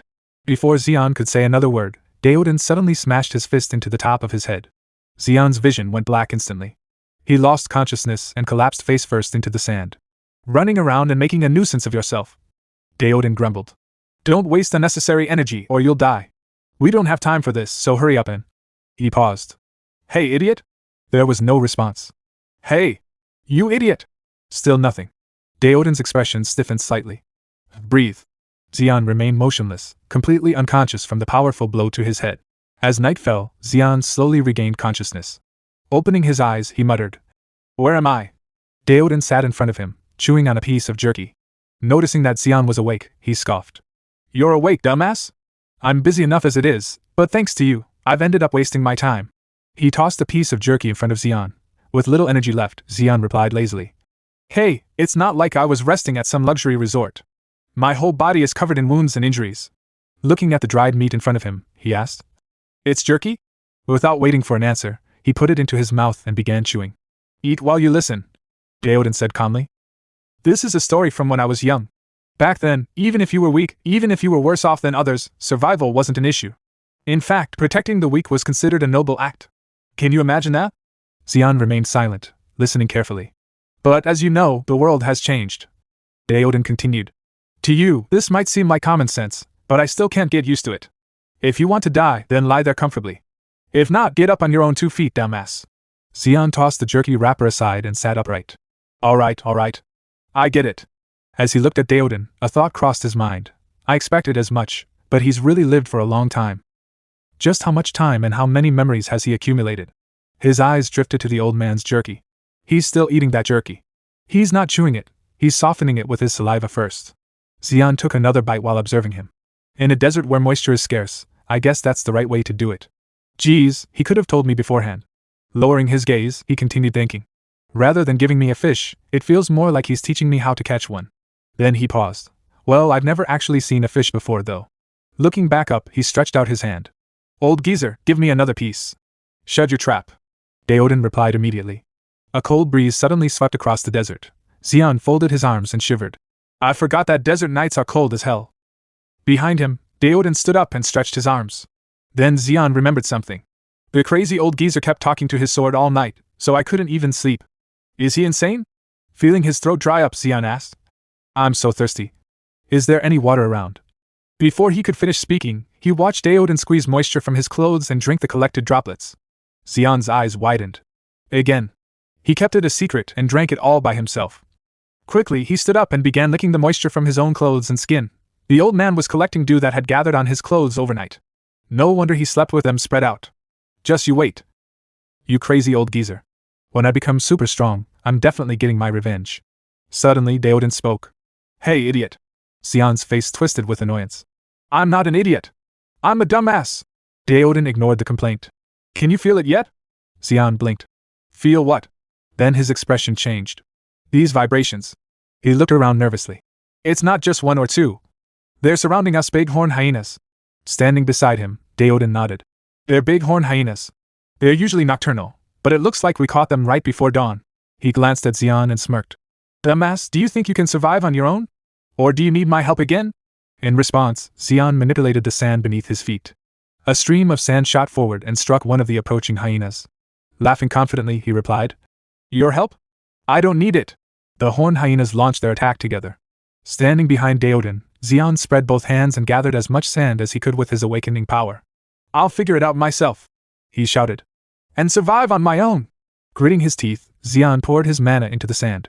Raising a finger, he twisted the sand into a concentrated projectile and fired it like a bullet, instantly taking down one of the horned hyenas. His eyes quickly shifted to another direction. In an instant, he raised a sand barrier behind him. Multiple pillars of sand surged upward like mountains, slamming into the charging horned hyenas. You crazy bastards! Zeon yelled in frustration. Just how many of you are there? After using so much mana, he bent over and clutched his chest while breathing heavily. Before I get bitten to death, he muttered between breaths. I'm going to run out of mana and die first. A plan. I need to come up with a plan. As the army of horned hyenas continued rushing toward him, Zeon's expression hardened. Raw power isn't what's important, he thought.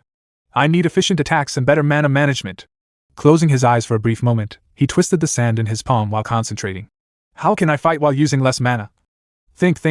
Suddenly, a horned hyena lunged forward and sank its teeth into his arm. Zeon's eyes snapped open in shock. What the? Panicking, he punched the beast away with his free hand. Hey, you damn mutt! I'm trying to think here, he shouted. You cowardly! Looking down at the wound on his arm, tears welled up in his eyes from the pain and anger. This crazy bastard put a hole in my arm, he muttered. Then he stared at the bite mark and blinked. A hole. His expression suddenly froze. A ventilation hole. Meanwhile, the pack of horned hyenas charged forward at incredible speed, their eyes filled with wild bloodlust. Zeon continued thinking. Behind him, dozens of horned hyenas opened their jaws and lunged toward him, ready to tear him apart. Just as they were about to sink their teeth into him, Zeon's eyes widened.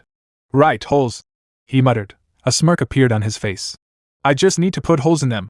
In an instant, Zeon seized control of the surrounding sand with his awakening power. The sand erupted from the ground like countless sharp spears. The spikes shot upward through the open mouths of the charging horned hyenas, piercing straight through their heads. Blood splattered as the sand tore through flesh and bone. One after another, the horned hyenas were impaled before they could even reach him. Watching the result, Zeon grinned. Just like that, he thought. Zeon burst into laughter as he looked at the horned hyenas hanging lifelessly from the sand spikes. Yeah! Do I really need to blow their heads off? He said with a grin. Whether their heads explode or just get a hole punched through them, dead is dead. Another pack of horned hyenas charged at him, their eyes filled with bloodlust as they opened their jaws and lunged forward. During combat, mana is directly linked to your life, Zeon thought. Panicking and wasting too much mana will only lead you to an early grave. Without hesitation, he manipulated the sand once more. A sharp spear formed instantly and shot forward, piercing through a horned hyena's skull and leaving a clean hole through its head. Use the minimum lethality required for the opponent and the minimum amount of mana. You have to fight with cost efficiency. The old geezer must be taking them down slowly, one by one too. As he continued slaughtering the horned hyenas, mana flowed through his body, causing his eyes to glow faintly. Suddenly, a loud burst of laughter echoed across the battlefield. Zeon froze. His eyes immediately shifted toward Daoden. One of the horned hyenas had its jaws clamped tightly around Daoden's arm. Daoden simply laughed. What are you doing? He asked. That tickles. The beast dug its fangs deeper into his arm. You damn mutt! Still laughing, Daoden reached for the massive blade strapped to his back. I can't let a dog that bites people live. A sinister smirk appeared on his face as bloodlust filled his eyes. All of you die right here. The moment Zeon felt the pressure radiating from him, his eyes widened in alarm. Wait, he muttered. His arms instantly crossed in front of his chest. That old geezer is going to do it again. On the other side, Daoden raised his enormous blade and roared. I'll wipe you all out. A dark crimson light erupted from the blade. Boom! A devastating shockwave tore across the battlefield, ripping through the ground and blasting everything in its path. The horned hyenas were hurled through the air like leaves caught in a hurricane. Even Zeon was forced to brace himself as the overwhelming force threatened to throw him away as well. When the shockwave finally faded, Zeon slowly looked forward. His eyes froze. That damn old geezer is seriously. A gigantic crater had been carved into the earth. Blood stained the surrounding ground. Pieces of horned hyena corpses rained from the sky, landing around Zeon's feet. His jaw slowly dropped. Is he even human? Is something like this possible without a skill? Damn. A cold sweat ran down his face. I really need to watch my mouth around him from now on. One wrong move and I'll really... Suddenly, a thunderous roar echoed across the battlefield. Zeon's words caught in his throat as he snapped his head toward the source of the sound. Daoden stood atop the fallen horned hyena as it let out a panicked roar. You're going to burst my eardrums, Daoden said casually. Are you the alpha female? For an alpha, you sure make a lot of noise. Suddenly, the horned hyena's eyes blazed with bloodlust. Lightning crackled around its horn as a powerful force field began to form around it. Daoden's expression shifted slightly. This is... He waved a hand through the energy. A force field? His eyes narrowed. You bastard. You're above B rank. The alpha horned hyena roared and charged forward, driving its lightning-covered horns straight at Daoden. On the other side of the battlefield, Zeon's eyes widened in alarm. Old geezer, look out! But Daoden didn't move. Instead, he casually raised a hand and grabbed the incoming force field. Zeon froze. What? The lightning crackled violently around Daoden's arm, but he merely rolled his shoulder and laughed. Nice and tingly. Crack. That really loosened up my stiff shoulders. The alpha horned hyena bared its teeth in fury. Daoden grinned. Well, since the massage is over. His eyes flashed with killing intent. Die. Boom. His fist shot forward and slammed directly into the beast's chest. The impact shattered its body instantly. Blood exploded outward in every direction. A few drops even landed on Zeon's face. For a moment he simply stared. Then he slowly began clapping. Right. He muttered with a nervous laugh. Who am I even worrying about? He shook his head. It's probably better for my mental health if I stop paying attention to that monster. After the battle, Zeon gathered every usable part from the horned hyenas. He wrapped pieces of hide around himself for protection and storage. Looking at Deoden, he asked. Looks like you've caught them all. Should we get going now? Deoden was busy dragging the massive horn from the alpha's corpse. Oh, you're still alive, dumbass. Zeon pointed at the giant horn. Are you taking that with you? The horns of big-horned hyenas have many uses, Deoden replied. Since it carries a lightning attribute, it'll make an excellent weapon after refinement. A moment later, he tossed a dagger toward Zeon. Thunk. The blade embedded itself into the hide Zeon was carrying. It's a dagger, Zeon said, pulling it free. From now on, Deoden replied while carving pieces from the horn. You'll procure your own food. There won't be any more free handouts. Using the dagger, he cut a large chunk of meat from the corpse. The muscles of a big-horned hyena are highly toxic. Eat them and you'll die. He pointed to another section of meat. But the flank meat is poison-free. Zeon nodded nervously. Deoden looked at him and frowned. What are you staring blankly at for? The sun will be up soon. Hurry up, dumbass. Soon afterward, the sun rose over the desert. Yes, sir, Zeon replied. As they traveled, Zeon happily chewed on jerky. This is great, he said with a laugh. I'm a little thirsty, but I've got plenty to eat. And thanks to my skill, walking through the sand is a breeze. He sped up and walked beside Deoden. Old geezer, are you jealous? Zeon teased. I wonder if you're pushing yourself too hard at your age. Deoden immediately threw a punch. Zeon dodged it and stuck out his tongue. Ha. I dodged it this time. Then, thud! Deoden smacked him on the head with the flat of his massive sword. Zeon's tongue was still hanging out when he crashed face first into the sand. He hadn't even seen the attack coming. Deoden rested the sword back on his shoulder and sighed. You crazy bastard. He shook his head. Some of us are working our bones off just to keep walking, and this idiot starts acting up because he got one lousy skill. Face buried in the sand, Zeon groaned in pain while Deoden continued walking as if nothing had happened. Zeon on his knees, placing both hands on the ground. Even then, he couldn't resist teasing Deoden. Can't a guy play a little joke? He complained. I'm already dying of thirst, and you shoved my face straight into the sand. Deoden didn't respond. Instead, his eyes remained fixed on something in the distance. Zeon noticed his unusual behavior and frowned. Hey, I'm talking to you. What are you looking at? Then he suddenly paused. Wait, this feeling. A faint sensation brushed against his skin. Moisture. Am I imagining things? His eyes widened. No. The fact that the old geezer is staring in the same direction means. Excitement began to build inside him. Is it really there? Just beyond this. His heart raced as a single thought filled his mind. An oasis. Without wasting another second, the two of them began walking toward the source of that hope. After crossing the next stretch of dunes, they finally arrived. Zeon was the first to react. It's really here. His eyes sparkled with excitement and disbelief. The thing I'd only heard about in rumors. Before him lay a magnificent oasis, its clear water shimmering beneath the blazing desert sun. Overwhelmed with joy, Zeon spread both arms wide, unable to contain his excitement. Meanwhile, Deoden simply stood in silence, calmly gazing at the oasis before them. Zeon quickly drifted through the sand toward the oasis, laughing excitedly. Water! It's water! How many days has it been since I last saw water? Deoden stood where he was, watching Zeon with clenched teeth and visible irritation. Meanwhile, Zeon ran toward the water with a wide grin. Finally! Without hesitation, he plunged his face into the oasis and drank eagerly. It's soaking in. It's really soaking in. In this damn desert where the temperature is over 50 degrees. For the first time in days, coolness is flowing through my body. I'm so happy. Suddenly, his eyes widened. A bright light appeared beneath the water. What is that? A light? It's blinding and warm. Somehow. I feel kind of lethargic. At that moment, a furious voice echoed behind him. Snap out of it, you dumb bastard! But Zeon couldn't look away from the light. It was Deoden. Seeing the danger, Deoden rushed forward. The source of the light was a massive sand angler. Using the glowing lantern on its forehead, it hypnotized its prey before devouring them. Its enormous mouth opened as it lunged toward Zeon. Deoden quickly grabbed Zeon by the back of his collar and yanked him away. The sand angler burst out of the water and snapped its jaws shut where Zeon had been moments earlier. Zeon stared in shock. Deoden immediately leaped into the air and drew the sword strapped to his back. Gripping it tightly, he unleashed a powerful slash. The sand angler was blasted back into the oasis. The force of the strike sent water soaring into the air before it rained back down around them. Zeon looked up in amazement. Whoa! Crazy! So that's what they call a rainbow. After defeating the monster, Deoden grabbed it by the tail and dragged its enormous body toward the shore. When he reached Zeon, he tossed the creature onto the sand. It's a sand angler, Deoden explained. It lures its prey with a lantern on its forehead and then devours them. Zeon looked surprised. Deoden suddenly gritted his teeth and slammed his elbow into Zeon's face. Zeon stumbled backward as blood dripped from his nose. Touching his cheek in shock, he looked at Deoden. Where the hell did you throw away everything I taught you, you idiot? Deoden shouted. Did you think you were a big shot just because you got a little used to things? His voice grew even louder. Idiots like you are always the first to die in this desert. Do you understand, you dumb bastard? Yes. Zeon replied quietly. Deoden sighed and turned away. Skin it. Zeon blinked.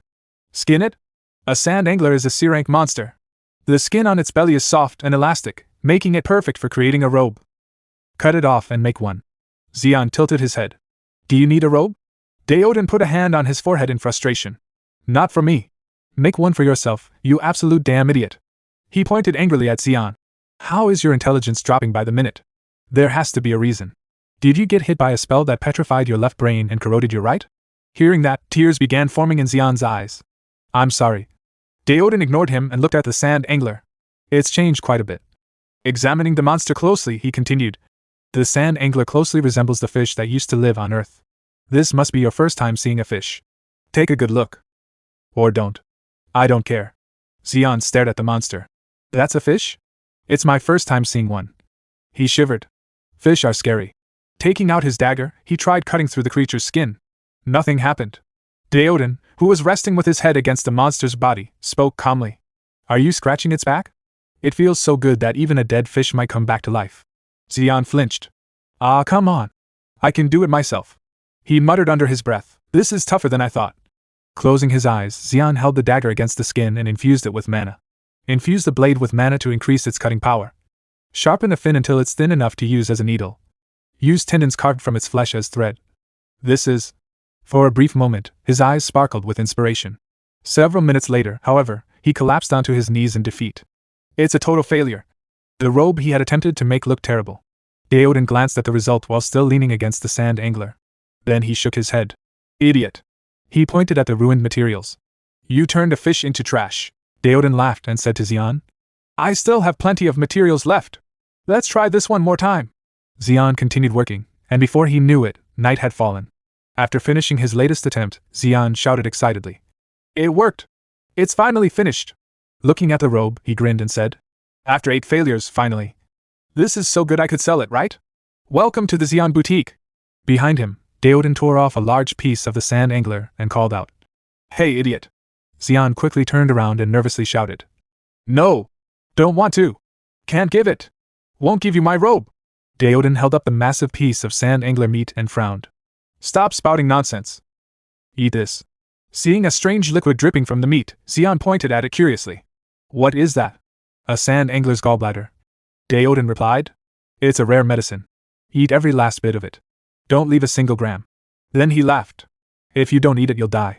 He handed it to Zeon and added. Hurry up and take it. My arm's about to fall off. Zeon nervously grabbed it and thought, I hope his arm really does fall off. Staring at the gallbladder, he felt like he was about to vomit. Alright, damn it. If it's medicine, it'll probably be disgustingly bitter, but that's still better than getting beaten to death. Gathering his courage, he took a bite. As he ate, his eyes widened.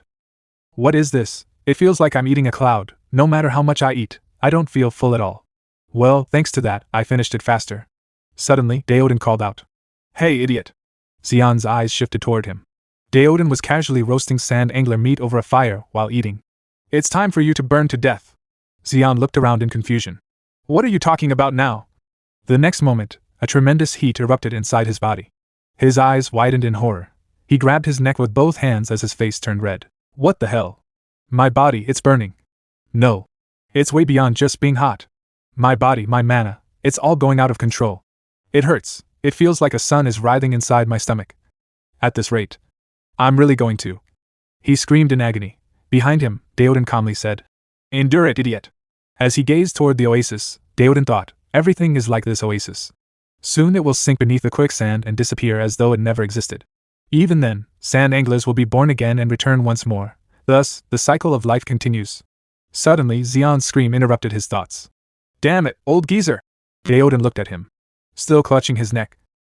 Zeon shouted. Stop getting lost in your crappy sentiments, and save me already! Deoden looked at him with pity but remained silent.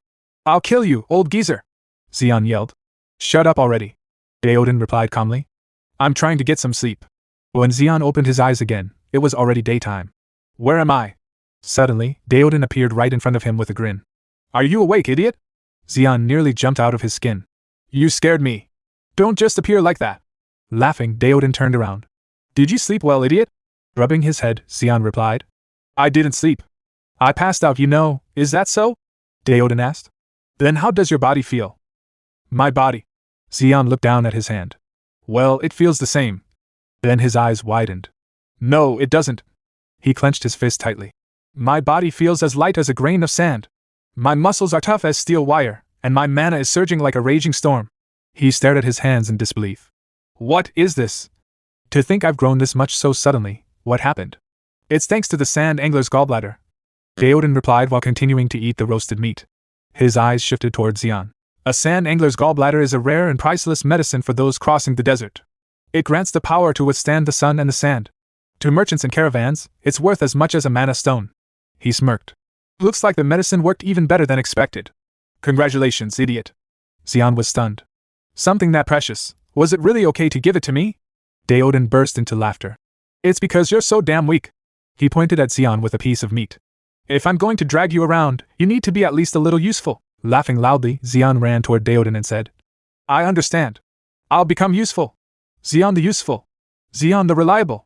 Daoden stabbed his sword into the sand behind him and held up a massive piece of roasted sand angler meat, a piece he had practically roasted his entire body to obtain.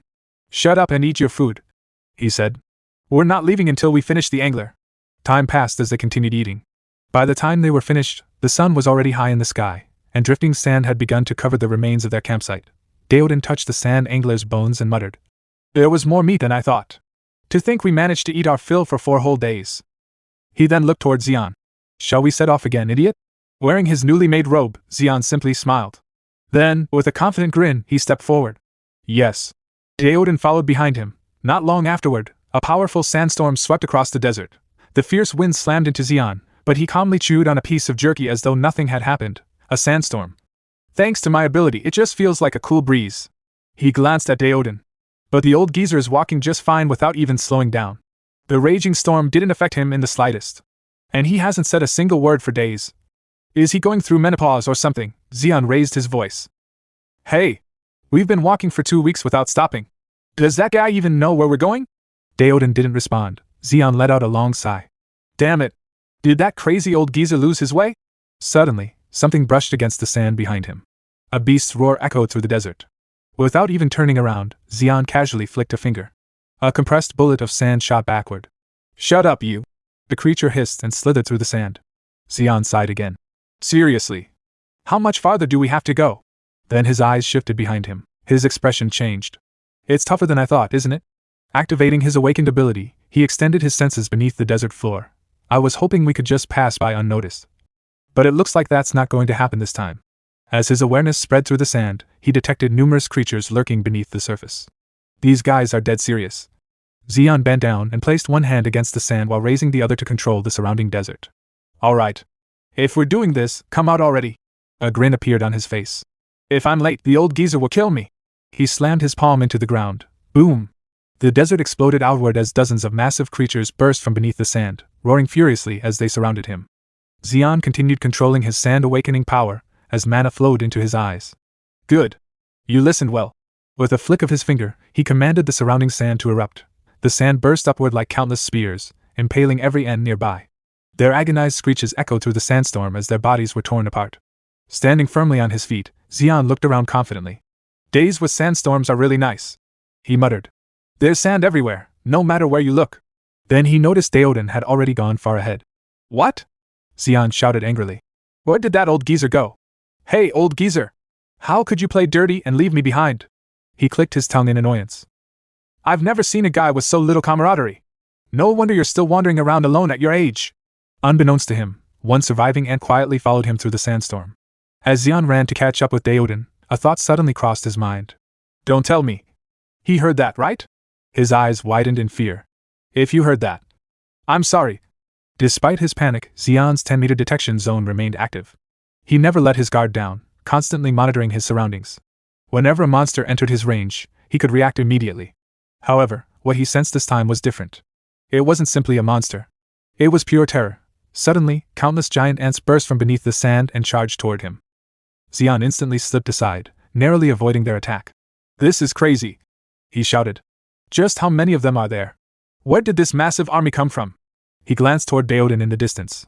The old man sat calmly on top of a massive cliff with his arms folded, silently watching him. Realizing no one was coming to save him, Zeon turned back toward the endless swarm. No. He clenched his teeth as he gathered enormous amounts of sand around himself. How long am I going to act like a kid and keep calling for the old geezer?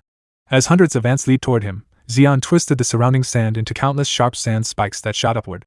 There's no way the old geezer failed to detect these things. A confident grin spread across his face. Which means this is the quest the old geezer gave me. He charged straight toward the swarm. You damn bugs! Whether there are 1,000 or 10,000 of you, bugs are still just bugs. With a powerful wave of his hand, thousands of sand spikes rained down upon the ant army. Each spike pierced multiple ants, crushing and impaling them as Zeon continuously poured mana into controlling every attack. Then, without warning, a gigantic ant lunged from behind and clamped its massive jaws around his neck. Zeon's eyes widened. He instantly jumped backward just before the jaws crushed him. Flipping through the air, he shouted, "Damn it! I take it back, just how many of these bastards are there? Ganging up on me like cowards! Don't you guys have any conscience? Fight me one-on-one like a man!" Still upside down in midair, Zeon suddenly noticed even more ants leaping high above him, completely surrounding him. Damn! The entire swarm attacked at once. Boom! A massive explosion shook the battlefield as sand erupted into the sky, covering everything in a giant cloud. At the last second, Zeon created a floating platform of compressed sand and launched himself into the air, barely escaping the blast. He landed on the flying platform, breathing heavily. Blood trickled down his forehead and into his eyes. Looking down at the countless ants below, fear crept across his face. Crazy. This whole place is one giant ant nest. He looked toward the sky. I need to escape upward first and assess the situation. Fortunately, these guys can't fight in the... Suddenly, his body jerked violently. What? An ant had grabbed his leg. Still standing on his floating sand platform, Zeon stared in disbelief. You've got to be kidding me, no way. This shouldn't be possible. He looked downward. The entire ant colony had linked themselves together, forming a towering living pillar that stretched high into the air. The ants pulled on his leg with overwhelming force. Zeon was slammed into the ground. The combined strength of the entire colony dragged him into the sand. Blood burst from his mouth as he screamed in pain. Groaning, he struggled to push himself up with one arm. Bruised and bleeding, he instinctively looked toward Deoden, hoping the old man would finally help him. But Deoden remained exactly where he was. Sitting calmly atop the cliff with his arms folded, he silently watched the battle unfold. Seeing that, Zeon gritted his teeth in frustration and anger. As Zeon spotted the old Deoden geezer, a smirk spread across his blood-stained face. A massive ant still clung to his back, while blood trickled from the wounds across his face. Gritting his teeth, he muttered, "You'd better keep watching. Watch how I survive this." The old man remained seated at the edge of the cliff as the raging sandstorm battered the rocky ledge. Hearing Zeon's words, he let out a faint chuckle. Yeah. That's the spirit, idiot. He narrowed his eyes and continued. In a world that has turned into a desert, your ability is a blessing unlike any other. You could have used that power to live a comfortable life, free from envy or hardship. His expression grew colder. But that's where it would have ended. Those narrow-minded fools don't even know why the world became like this. They cling to empty illusions instead of facing reality. The old man fixed his sharp gaze on Zeon. An awakener's strength is power itself. And there's nothing people desire more than a power like yours. His voice echoed through the roaring sandstorm. You want to become strong? You want to survive? If you've managed to survive this far as a weak man, then it's time to survive as an awakener. A faint smile appeared on his face. Now, let's see if you can make it to the very end in this crazy world. Deoden recalled the past and muttered. Because there's nothing more damn awful than that. The tragedy from 100 years ago is remembered as a single ray of light that bursts forth in an instant. It all happened in the blink of an eye. Watching your loved ones being torn apart right before your eyes, that memory is etched deep into your bones. Even now, that moment remains as vivid as ever. That is the fate of those who survive. Survival means carrying those memories forever and constantly walking the thin line between life and death. A faint smirk appeared on Deoden's face as he looked at Zeon. That's right. You can't afford to lose to a mere monster like this. Meanwhile, Zeon used his awakened power to create multiple high-pressure compressed sand missiles. They floated around him, spinning at incredible speed. Filled with rage, Zeon shouted. Can't you all feel it too?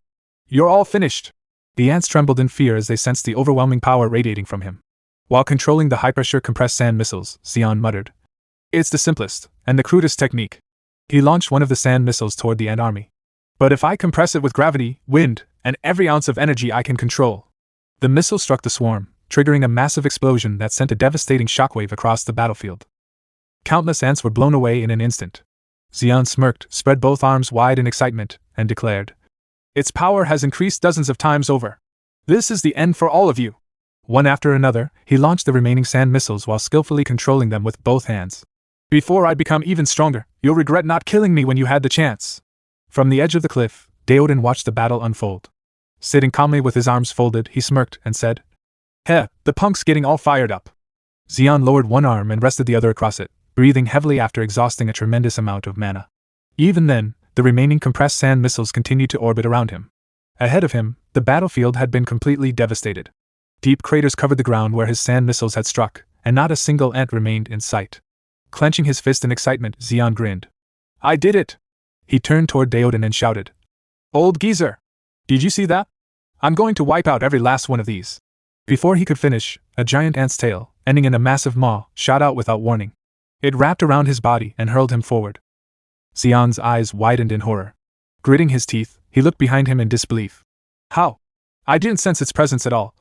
The giant ant tightened its grip, crushing him mercilessly. Sharp fangs tore into his arms, drawing blood. His face twisted in pain as he struggled to think. "Cloaking? No. There's no way these things can use such a high-level cloaking ability." His body suddenly felt sluggish. "If that's the case, then this is poison?" The ant's tail continued to squeeze him relentlessly. "No wonder. I haven't been able to control my mana properly for a while now. Is this a poison that blocks my mana channels?" Filled with rage, Zeon roared. "You damn bastard! You think you can take me down with something like this?" Gathering the last of his strength, he tore himself free from the ant's grasp. He crashed onto the ground, his vision becoming blurry. "Damn it!" Looking around with fading consciousness, he muttered. "Where am I? Those damn ants. Is this their nest?" A faint movement caught his attention. "Larvae!" The larvae crawled toward him and latched onto his bleeding arm. Their tiny jaws sank into his flesh as they greedily sucked his blood. "My body won't move." His breathing became weaker. "At this rate, I'll be eaten alive." His eyelids slowly began to close, yet his thoughts continued racing. So, this is the end. More larvae crawled toward him from every direction. With the last of his strength, Zeon slammed his fist into the ground. The nearby ants immediately turned toward the sound. Forcing himself onto his feet while the larvae continued clinging to his body, Zeon let out a bitter laugh. "Shit. Even with my life flashing before my eyes, I can't remember a single good memory." His expression hardened with fury. "I'm so damn pissed. I refuse to die like this. You damn ants." At that moment, a new mark appeared on his arm. His awakened power evolved to an entirely new level. A massive torrent of sand erupted from the surface above, crashing into the underground nest like a raging flood. The entire ant colony sensed the overwhelming surge of power. Panic spread through the swarm as countless ants tried to flee in terror. The underground tunnels began collapsing one after another. Standing amid the destruction, Zeon drew in the endless sea of sand surrounding him and once again created a new barrage of high-pressure compressed sand missiles. Zeon stared at his arms and muttered. "My rank went up. The poison is gone, and my stamina and mana are overflowing. Did I evolve? My power and mana are on a completely different level compared to when I was in F rank." Even so. Suddenly, a massive figure appeared before him. Zeon's eyes snapped toward it. The Ant Queen stood there, radiating pure rage. Not a single scratch marked its body. Without hesitation, the Ant Queen lunged forward. Its attack smashed through the tunnel, crushing solid bedrock as if it were nothing. Zeon leaped into the air, flipping backward to evade the devastating blow. While still airborne, he gritted his teeth and thrust both hands forward, firing a barrage of sand bullets. "You crazy bastard! You're smashing through bedrock like it's nothing. Just how strong are you?" The sand bullets slammed into the Ant Queen. When Zeon landed, he slid across the ground before stopping himself with one hand pressed against the sand. His eyes widened. "Insane. Not even a scratch? It's completely out of its mind." His heart sank as he stared at the monster. "I can't win like this. No matter how many times I attack, I won't leave a single mark on that thing." He took a deep breath. "In that case, I need another strategy." Raising both hands, Zeon focused his mana on the ground beneath the Ant Queen. A way to defeat unbreakable armor without breaking it. The sand beneath the monster began to rise, wrapping around its enormous body. "If I can't break its armor." The sand tightened around the Ant Queen like countless chains. "I'll twist that armor and rip it off completely." Pouring all of his newly evolved mana into his ability, Zeon forced the sand to bind the Ant Queen, refusing to let it move even an inch. But suddenly, the Ant Queen opened its jaws. A terrifying field force gathered inside its mouth. Still struggling to tear away its armor, Zeon poured even more mana into the surrounding sand. "You crazy monster! What the hell is that now?" An overwhelming vibration erupted from the Ant Queen. Blood trickled from Zeon's ears as the invisible waves struck him. What is this? His eyes widened in horror. Low frequency. No. It's high frequency. At this rate, my brain is going to explode. The Ant Queen continued releasing the deafening high-frequency field force, shaking the entire cavern. Even as blood streamed from his ears and eyes, Zeon refused to release his grip on the sand. Using every last drop of strength, he roared. You damn bastard! You were hiding something like this until the very end? His vision blurred as blood ran down his face. Still standing, still holding the sand together with every ounce of his will, Zeon gritted his teeth and muttered. Fine. Let's do this, you damn bastard! Zeon clenched his fists as he controlled the sand wrapped around the Ant Queen's neck, forcing it to twist with all his remaining strength. Let's see who dies first, he shouted. Me or you? The sand tightened even further, grinding against the Ant Queen's armored neck. Let's find out. Blood streamed from Zeon's eyes as he poured every last drop of mana into his sand manipulation. His hands trembled violently. Until one of us dies. Let's go, you bastard! With one final roar, Zeon unleashed all of his remaining mana. The sand twisted with overwhelming force. Then, his mana ran dry. Every ounce of strength left his body. Blood covered his face as his vision blurred. This damn body. His knees gave out. I'm too weak. Everything went black. Just before he hit the ground, a hand caught him. You're so damn weak, an old voice said with a smirk. Anyway, your mouth will twist if you fall asleep here, you idiot. It was Deoden. Zeon looked at him and managed a faint smile. I'll leave the last hit to you. Deoden laughed. What an insolent brat. He glanced at the motionless Ant Queen before looking back at Zeon. Still, you're not completely useless. That Ant Queen is a C-rank monster, far stronger than you. Even so, you struggled until the very end and refused to give up, even in the face of death. A small smile appeared on the old man's face. You've earned the right to live. Zeon let out a weak laugh and slowly closed his eyes. I can't hear a single word you're saying. My eardrums are completely ruptured. Huh? Your eardrums are ruptured? Deoden replied before grabbing Zeon by the back of his shirt and dragging him along. Hey, old geezer, Zeon asked weakly as they moved forward. Where are we going? The tunnel rumbled violently as chunks of rock crashed from the ceiling. It was beginning to collapse. Ahead of them, an unusual object lay on the ground. As they approached it, Zeon narrowed his eyes. What's this now? He pointed toward it. Old geezer, what is that? Deoden knelt beside the object and, instead of speaking, wrote something in the sand with his finger. Zeon looked down at the words. Queen Nancy 66. Deoden stood up and grinned. I'm feeding this to you. It's medicine. Strawberry flavor. Zeon stared at the word. Medicine, it's medicine, he muttered. A puzzled expression crossed his face. What is this? Is he telling me to eat it? He wondered. Still eyeing the strange object, Zeon hesitated. Is this even edible? Looking back at Deoden, he asked nervously. Just to be sure, it won't hurt after I eat it like the sand angler's gallbladder, right? Deoden glanced at him and replied calmly. You'll probably die if you eat that. However, Zeon's hearing was still impaired, so he couldn't hear a single word Deoden had said. Whatever he's saying, it's medicine, so I should eat it, Zeon thought. Without another moment of hesitation, he opened his mouth and swallowed the object. I don't know what strawberry flavor means, but the moment he tasted it, his eyes lit up. What is this? It's so damn good, Zeon exclaimed happily. Looking at Deoden with excitement, he asked, Do you have another one? Suddenly, Zeon froze. His eyes widened in shock as his entire body went stiff. With a trembling voice, he called out, Old geezer, what is this? Blood began streaming from Zeon's eyes and mouth as unbearable pain surged through his body. It felt as though his internal organs were twisting and tearing themselves apart. Huanjiang, literally meaning the twisting and turning of the intestines. The queen ant's egg was a lethal poison. Even consuming a tiny amount would cause every internal organ in the human body to twist violently.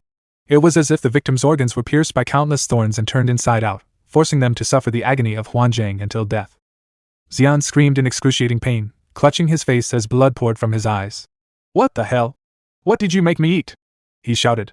Meanwhile, Deoden simply stuck a finger in his ear and muttered. Damn, you're incredibly loud. If you want to survive in this crazy world, you'd better get used to pain. How the hell am I supposed to get used to this? Zeon cried. A moment later, his mouth filled with blood. He coughed violently, spitting a large mouthful onto the ground. Staring at the pool of blood beneath him, a bitter thought crossed his mind. This damned life. I finally thought I could trust someone. In the end, I was just a dumbass, wasn't I? Old geezer. His strength gave out, and he collapsed into the spreading pool of his own blood. Deoden simply turned around and walked away without even looking back at him. Deoden walked over to the queen ant's massive corpse and knelt beside it. Now then, let's see, he muttered. He reached into the monster's body, searching through its organs. After a few moments, his hand stopped as he found what he was looking for. Slowly, he pulled it out. A brilliant mana crystal rested in his palm. A smirk spread across Deodan's face. Just as I expected. A monster's mana crystal is on a completely different level from the ones I produce myself. This is a real jackpot. He placed his sword on the ground beside him and looked back at the queen ant's corpse. Since this giant ant is still useful, I'll take everything for now. He tossed the mana crystal into his storage portal before storing the queen ant's body as well. Just then, his sword spoke to him through their mental connection. Deodan looked at the blade with a faint smile. Yeah. I know. His gaze shifted toward Zeon, who lay unconscious in a pool of blood, his body covered in wounds. But it can't be helped. If he's too weak to survive, then that's simply his fate. With those words, Deodan picked up his sword, slung it over his shoulder, and started walking away. His sword spoke to him once more through their mental link. Deodan paused for a moment before replying. You know it too. We don't have much time. Suddenly Zeon stirred. He slowly opened his eyes while lying in the pool of his own blood. Noticing this, Deodan smiled. You're awake, idiot. Without saying a word, Zeon gathered a massive amount of sand around himself. The sand surged into the air, creating a cloud of dust. Deodan brushed the dust from his clothes and frowned. What a disrespectful brat. What are you doing, kicking up all this dust, you punk? In an instant, dozens of sand mana missiles formed around Zeon. The swirling sand wrapped around his arms as he continuously poured mana into it, shaping one projectile after another until they floated around him, all aimed directly at Deodan. Looking at him, Deodan raised an eyebrow. Oh, really? Zeon glared at him with burning rage, every sand missile locked onto its target. Seeing Zeon preparing to attack, Deodan sighed in disbelief. He's actually serious. What an idiot. All of the sand missiles shot toward Deodan, but he remained standing calmly in the same spot, his eyes fixed on Zeon. The barrage struck him, triggering a massive explosion that engulfed the area. On the other side, Zeon hovered in the air as streams of sand wrapped around his arms, supporting his body. Through his connection with the surrounding sand, he continued to manipulate it, forming even more layers that surged toward Deodan. Why? Zeon shouted. Why did you try to kill me? The sand attacked from every direction, covering the entire tunnel as it rushed toward Deodan. I won't forgive you! Zeon roared. Mana surged violently around his body as he raised his hand. This time, he commanded the sand to slice through the massive stalactites hanging from the tunnel ceiling. One after another, the towering stone formations were cut apart before crashing down on Deodan. Breathing heavily from the enormous amount of mana he had consumed, Zeon glared at him. So why did you try to kill? Before he could finish, Deodan let out a sigh. You idiot, what are you doing? Zeon's eyes widened in surprise. As the dust settled, Deodan was still standing there with his arms folded. Not even the gigantic falling rocks had left a single scratch on him.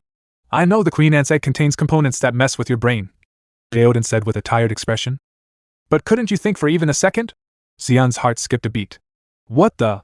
He thought in disbelief. He just stood there and took all of my attacks, without a single scratch. Still wearing the same lazy expression, Deodan sighed again. Idiot. Why would I go out of my way to poison someone who died from a single flick to the forehead? Zeon's anger faded as he awkwardly placed a hand on his chest. I guess that makes sense. Deodan continued. The queen ant's egg is a lethal poison that twists your insides. But at the same time, it purges the impurities hidden within your body. Depending on how it's used, it can either be a deadly poison or a heavenly medicine. He looked directly at Zeon.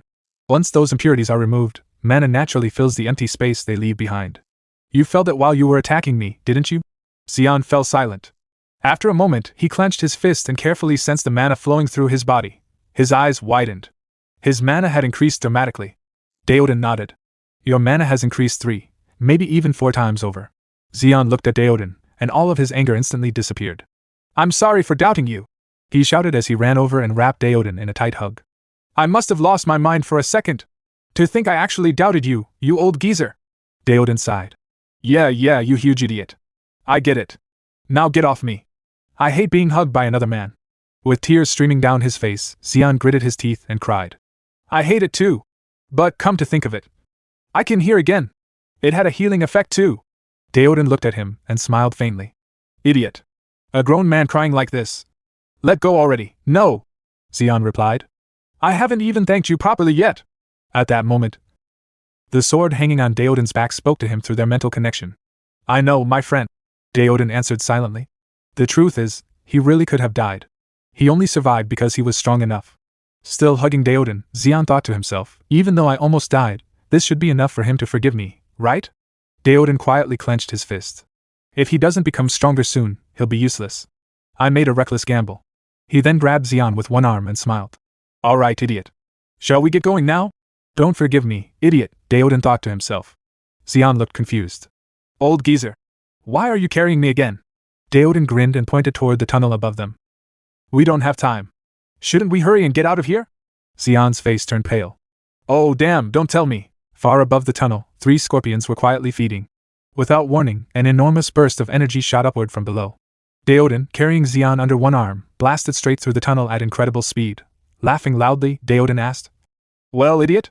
Much faster, right? Faster, my foot! Zeon yelled. You bastard! Can't we travel normally for once? Deoden laughed. Who told you to sleep for 4 whole days? You're so weak. How are you ever going to get married?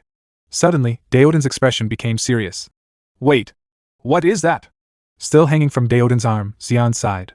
What is it now? At this point, I wouldn't be surprised by anything anymore. Then Zeon heard it too. He froze as terror spread across his face. Deoden leaped high into the air. From above, Zeon stared into the distance with wide eyes. This is insane. What the hell is that? It's almost 30 kilometers away. How can a monster be that massive? The two landed on the sand once more. Deoden folded his arms. They really won't give us a moment to rest. What is it? Zeon asked. It's the mobile fortress. Archilon. Archilon? Deoden nodded. Archilon is a turtle-type B-rank monster. But its defensive power surpasses even that of most A-rank monsters. People modify its shell, tame it, and use it as a mobile fortress.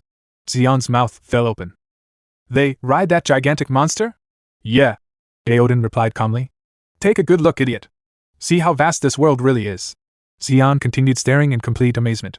Deoden looked up at the colossal creature with his arms folded. And understand this, there are monsters, and people, strong enough to ride a beast like that. Burn that sight into your memory. The enormous monster slowly turned its gaze toward the two of them. Then, a lone figure leaped down from its back. He landed gracefully on the sand in front of Deoden and Zeon. Well, the man said with a faint smile. I wasn't sure from that distance, but it really is you. What the? Zeon exclaimed. Without taking his eyes off the newcomer, Deoden spoke quietly. Idiot. Stay still. The man calmly folded his arms behind his back. Wearing a monocle over one eye, he looked directly at Deoden. It's been a long time. Deoden. Deoden teasingly waved his fingers and laughed. It's been a while. Looks like you've lost even more teeth, Pavilsa. Pavilsa sighed in annoyance. Good grief. You're the abnormal one. You're well over 100 years old, yet you're still so spry. Deoden smirked. Anyway, what brings you here? This isn't your territory. Pavilsa replied. There's been an infestation of scavengers. Deoden scoffed. Running away from mere scavengers? You've grown old for nothing. Pavilsa calmly answered. It's called being wise, unlike an ignorant brute like you. As they continued arguing, Zeon listened with disbelief. Wait. Isn't it normal to grow weaker as you get older? Why are these old geezers so freakishly strong? He wondered. Pavilsa then placed 2 fingers in his mouth and let out a loud whistle.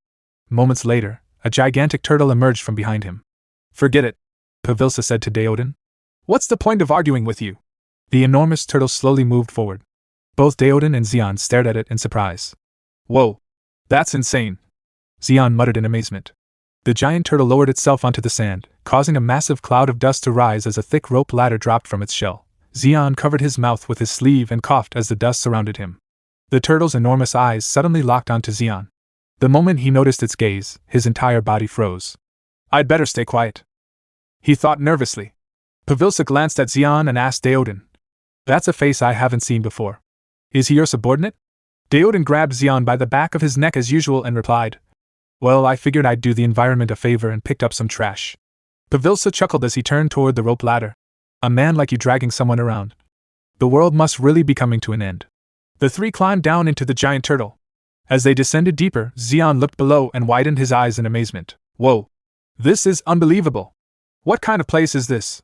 A massive city had been built inside the giant turtle, where countless people lived peacefully.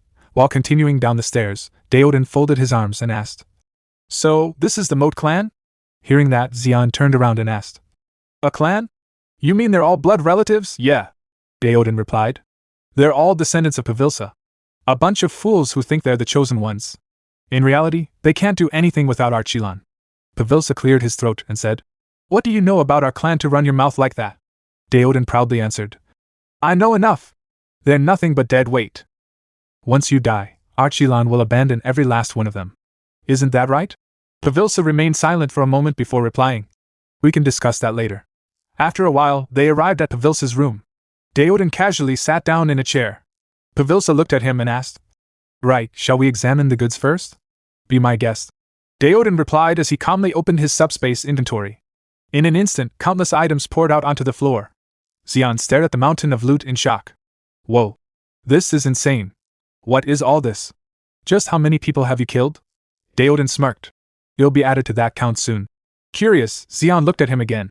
"By the way, old geezer, I've been wondering since the beginning. Are you some kind of magic user? Where are you pulling all this stuff from?" "Huh?" Deodan frowned. "You don't even know what a subspace is?" He burst into laughter. "I can't believe I've been dragging around such a complete idiot." Embarrassed and irritated, Zeon's face turned red. Meanwhile, Pavilsa quietly continued inspecting the items Deodan had taken out of his subspace. Zeon shouted in frustration. "Would it kill you to just explain it to me?" Deodan narrowed his eyes. "Oh? You've got the nerve to talk back to me now, you little punk?" Pavilsa picked up one of the items and carefully examined it. "Impressive, as always," he said. "Every single piece is a flawless top-grade item." Deodan looked at him and replied, "Enough with the flattery. How much are you going to pay me for it?" Pavilsa smiled. "Should I pay you in mana crystals?" The moment he heard that, Deodan immediately reached for the hilt of his sword as if he were about to put everything back into his subspace. Now, Pavilsa quickly said, raising his hands. "It was just a joke. Calm down. You really have no sense of humor." Then he asked, "Since mana crystals aren't of much use to you, what is it that you want?" After smacking Zeon on the head while the boy was holding a cup of hot water, Deodan answered, "A breastplate forged from the corpse of the wolf and queen." He set the cup down and added, "And a subspace item as well." Pavilsa looked at him curiously. "What would you need a breastplate for? Besides, you already have more than enough subspace storage." Deodan scratched his ear with his little finger before grabbing Zeon by the back of his collar. "Not for me," he said. "This idiot is going to use them." Still dangling from Deodan's grip with his cup of hot water in hand, Zeon blinked in confusion. Pavilsa stared at the boy in surprise. To think Deodan would actually care about someone else. This kid must be quite valuable to him, he thought. Pavilsa then called out, "Kaylee!"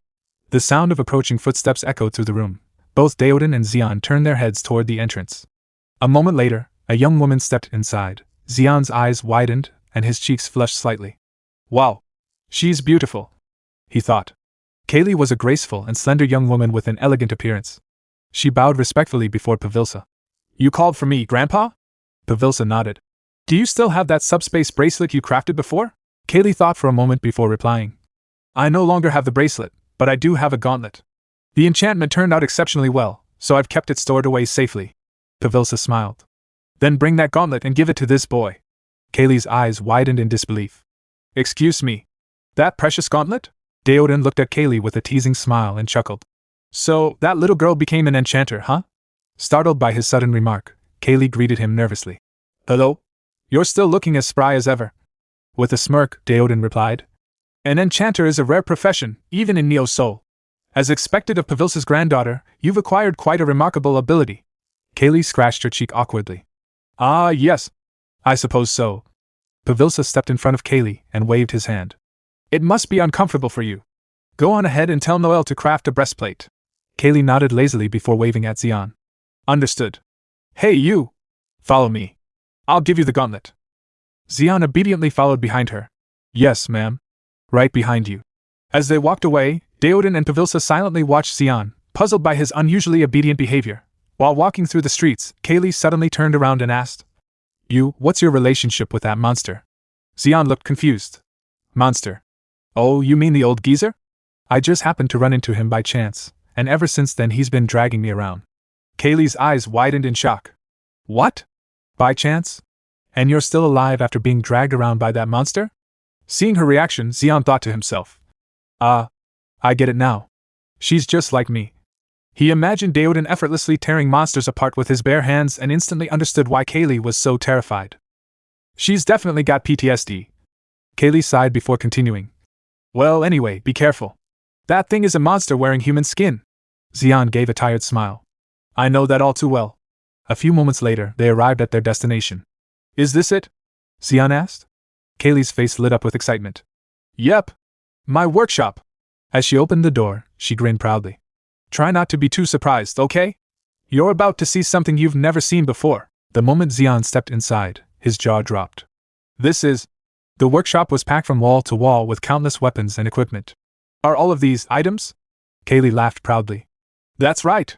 I personally crafted every single one of them. Well, except for the ones that came from dungeons. These are all absolute masterpieces. She lovingly picked up the gauntlet and continued. See this? It's the perfect combination of an ironclad starfish frame and adamantium. Not only does it contain subspace storage, but it also has an automatic self-repair function. It's a masterpiece among masterpieces. Zeon's eyes sparkled. Auto-repair? You mean it can fix itself? Exactly, Kaylee replied proudly.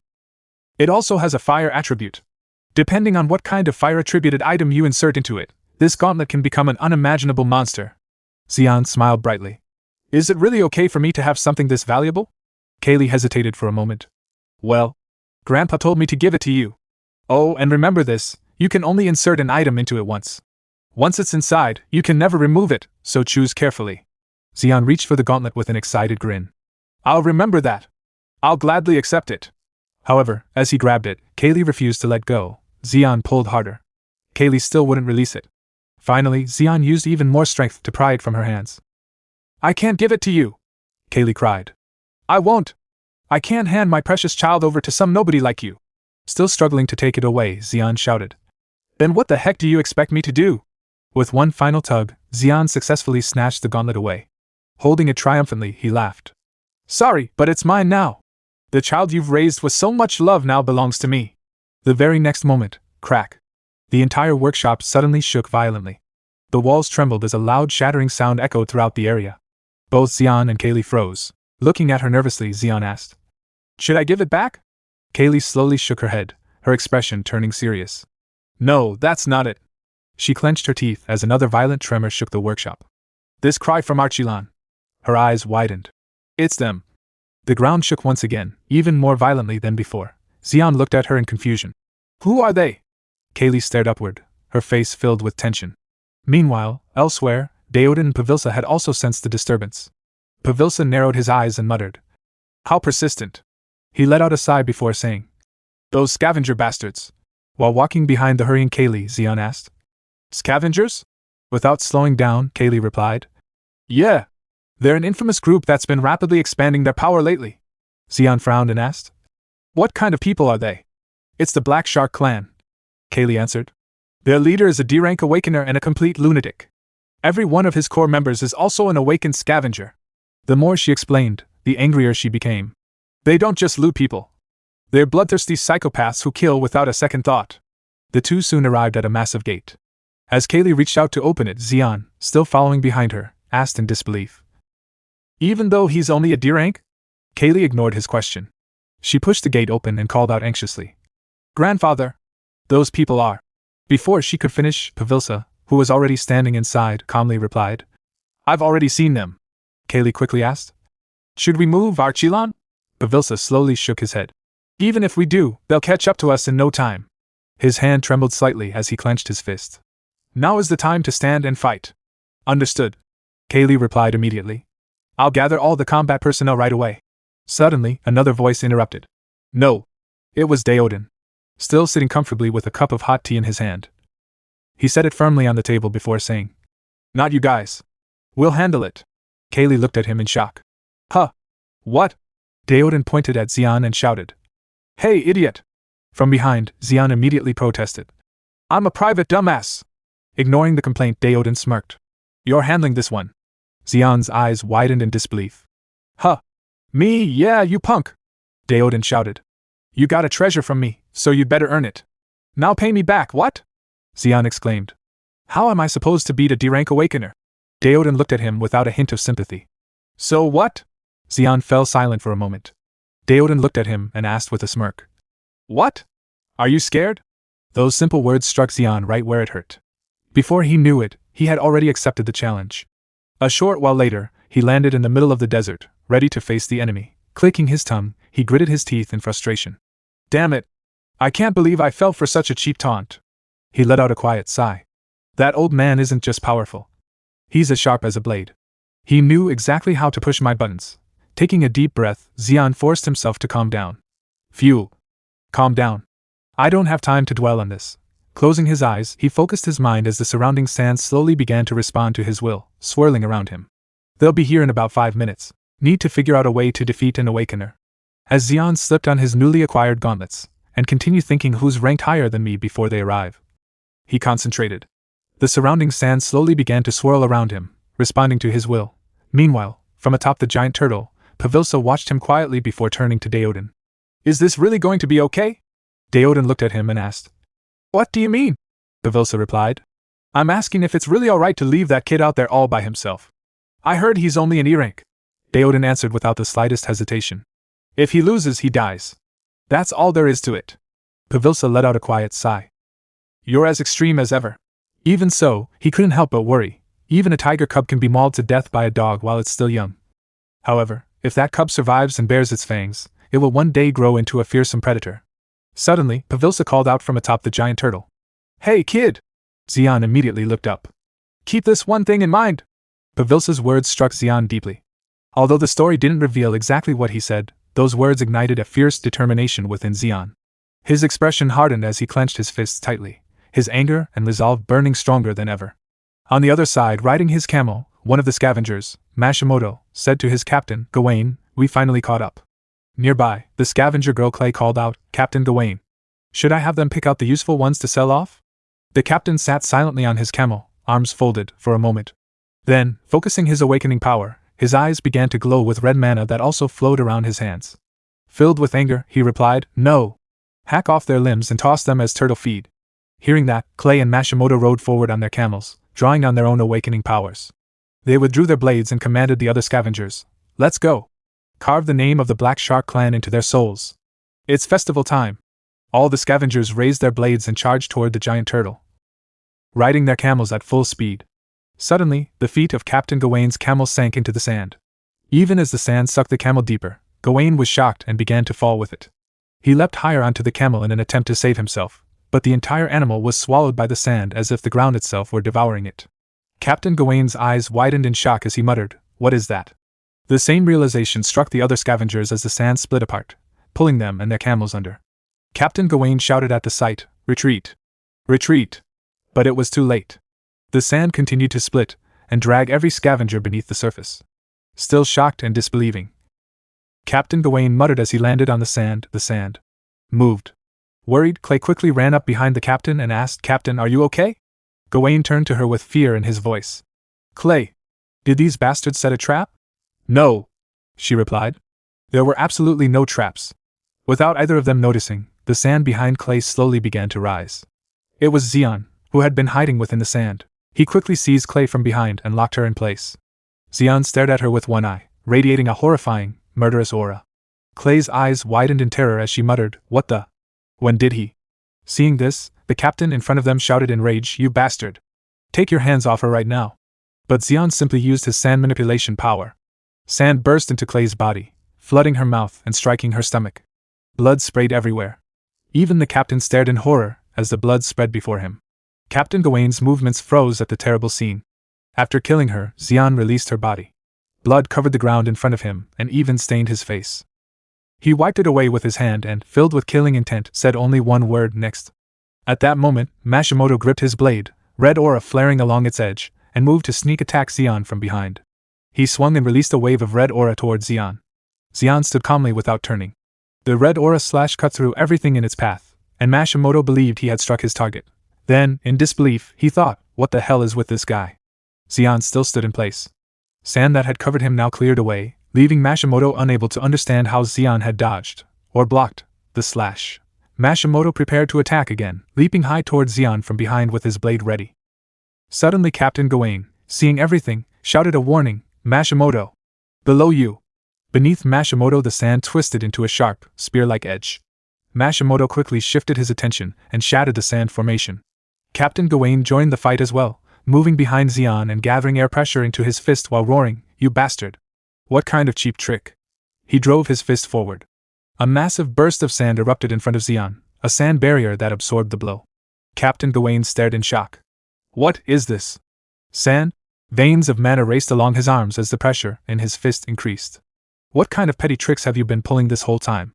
You think this pathetic crap His red awakening aura finally shattered the sand barrier as he shouted in fury, "Is enough to stop me?" In that instant Zeon vanished.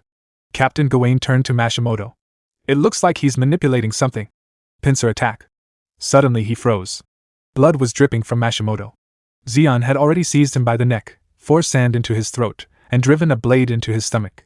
After finishing the kill, Zeon turned toward Captain Gawain and locked eyes with him, radiating pure murderous intent. In that moment Zeon remembered the words Pavilsa had spoken to him earlier. "Hey kid! Keep this one thing in mind." Zeon had asked, "What is it?" Pavilsa answered, "You're probably more worried about having to kill another human than you are about facing a D rank. But keep this in mind, those bastards aren't human." Zeon had stared in disbelief. "They're not human?"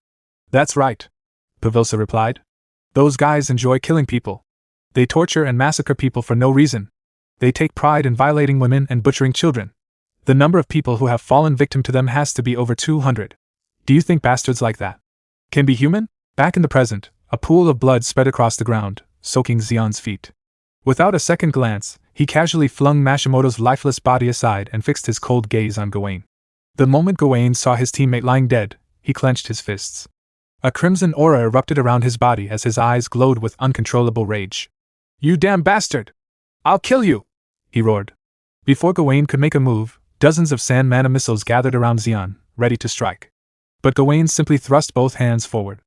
A massive aura barrier burst outward, instantly shattering every sand missile into dust. "Pulling cheap tricks until the very end!" he shouted furiously. Staring at Zeon with murderous intent, Gawain sneered. "Do you really think you can defeat me with this pathetic bullshit, you piece of trash? I won't let you die so easily! I'll carve you up piece by piece, starting with your fingertips, then throw what's left of you to the monsters. They'll slowly devour you while your family's screams echo in your ears. You'll beg me to kill you!" Before Gawain could say another word, Zeon calmly raised the blade in his hand and asked in a cold, emotionless voice, "Hey, are those your last words?" Hearing those words only fueled Gawain's fury. The veins on his forehead bulged as bloodlust overflowed from his body. His burning eyes locked onto Zeon. Watching the battle from atop the giant turtle, Deodan wore a faint smirk. He was thoroughly enjoying the fight, impressed by how well Zeon was holding his own. Meanwhile, Zeon tightened his grip on his sword. His newly forged gauntlet gleamed as he firmly grasped the hilt. With an icy expression, he looked straight at Gawain and spoke. "You piece of trash!" Captain Gawain of the Scavengers let out a mocking laugh. "Calling me trash?" His smile slowly faded as his eyes drifted toward the lifeless bodies of Clay and Mashimoto. Sadness briefly flashed across his face. They were people I acknowledged. They weren't supposed to lose to some half-baked amateur. His gaze returned to Zeon, filled with confusion. Just what is this guy? What kind of ability is he using? Meanwhile, sand began swirling around Zeon. The grains gathered from every direction, enveloping him as his eyes glowed with a golden light. With a wave of his hand, he manipulated the sand into the form of a massive dragon. Gawain froze for a brief moment. Then, crimson aura erupted from his fists once again. Every vein in his arms bulged as he poured more aura into his body, dramatically increasing his strength. "I have no intention of playing along with your tricks," he shouted with murderous intent. "Why don't you stop hiding behind that sand and show me your real ability? If you're truly an awakener, face me!" In response, Zeon formed countless razor-sharp sand spears and launched them straight at Gawain. "Stop hiding and fight me head-on!" Gawain roared. As the sand spears closed in, Gawain gathered all of his crimson aura into his fists. Slamming both fists together, he unleashed a massive crimson shockwave that obliterated every spear before it could reach him. Lowering his hands, he smirked. "What's next?" Suddenly, something felt wrong. Zeon had vanished. Only drifting sand remained where he had been standing. Where is he? A split second later, a blade swung toward Gawain's neck from behind. The sword shattered into countless fragments the instant it touched Gawain's neck. It was Zeon. His surprise attack had failed. He predicted my attack? No. This is... Gawain slowly turned his head, his bloodshot eyes burning with rage. "You finally entered my range. I was lured in." Before Zeon could retreat, Gawain grabbed him by the throat and slammed him violently into the sand. "To think a non-martial awakener would close the distance so easily." Zeon gritted his teeth in disbelief. "Damn it!" Gawain tightened his grip even further. His crimson aura flared wildly as murderous intent filled the air. "You don't understand at all," he roared. "A single mistake in battle means death." Zeon struggled desperately to break free. To think it was all a trap, a bloodthirsty grin spread across Gawain's face. "I'll carve this lesson into your body, one strike at a time. This is for Mashimoto." He gathered enormous aura into his fist before driving a devastating punch into Zeon. Boom! The impact shook the entire battlefield as a violent shockwave erupted in every direction. Zeon was buried deep into the sand. Without stopping, Gawain continued raining down punches, each one stronger than the last. This is for Clay. This is for Elia. For Ezreal. For Merrick's. For Shivaris. For Carol. With every punch, Gawain shouted the name of another fallen subordinate. Zeon could barely react. Blood covered his face as tears formed in his eyes from the unbearable pain. Still, Gawain showed no mercy. Whatever your ability is, he growled, it means absolutely nothing now that I've caught you. Curse your own weakness, and die. Suddenly, shadow-like hands wrapped tightly around Gawain's fist. His eyes widened in shock. What? I definitely had him. Although Zeon's face was buried in the sand, he had secretly manipulated the surrounding sand to form powerful hands that restrained Gawain. Did he remove his gauntlet just to escape? Before Gawain could understand what had happened, Zeon created dozens of sand mana missiles. They fired all at once. Boom! Boom! Boom! The relentless barrage forced Gawain backward as he desperately shielded himself with his arms. You damn rat! Zeon emerged from the sand and continuously moved his hand, commanding wave after wave of missiles. He gave Gawain no chance to recover. Blood trickled from Gawain's mouth. I let him escape because I panicked. What a stupid mistake. But his attacks are noticeably weaker than before. The momentum is gone. The amplification must have come from that gauntlet. He's a wind attribute awakener, one of the rarest among magic types. Did he combine physical force with his sand? Immediately, Gawain poured crimson aura into the veins of his legs before launching himself high into the air. I've completely figured out your tricks, he shouted. Now that you've lost your gauntlet, you can't produce the same power as before. A mere magic-type awakener without an amplifier could never defeat a martial-type fighter in close combat. Blood streamed down Zeon's face as he silently stared at Gawain. Then, a faint smirk appeared. He had been waiting for this exact moment. With a subtle movement of his hand, Zeon caused the sand behind Gawain to explode upward. Razor-sharp sand spikes burst from the ground. Thrust! One of them pierced straight through Gawain's back while he was still in midair. His eyes widened in disbelief. He aimed for my back. Still smiling, Zeon slowly raised his hand. Damn old man. You finally let your guard down. Gawain trembled as the massive sand spear pinned him in place. You bastard. You used the exact same trick again? Then realization struck him. His eyes filled with horror. Wait, he doesn't even have his gauntlet anymore. For a magic-type awakener of a different attribute to generate this much force without an artifact. That's impossible, this guy. Don't tell me. Falling to one knee, Zeon thrust his hand into the sand. With another gesture, he forced the enormous spear even deeper into Gawain's chest. Blood burst from Gawain's mouth. His vision blurred. No. It can't be. A power that manipulates sand. A power capable of controlling the battlefield itself. Can such an ability really exist? Without saying a word, Zeon continued manipulating the sand.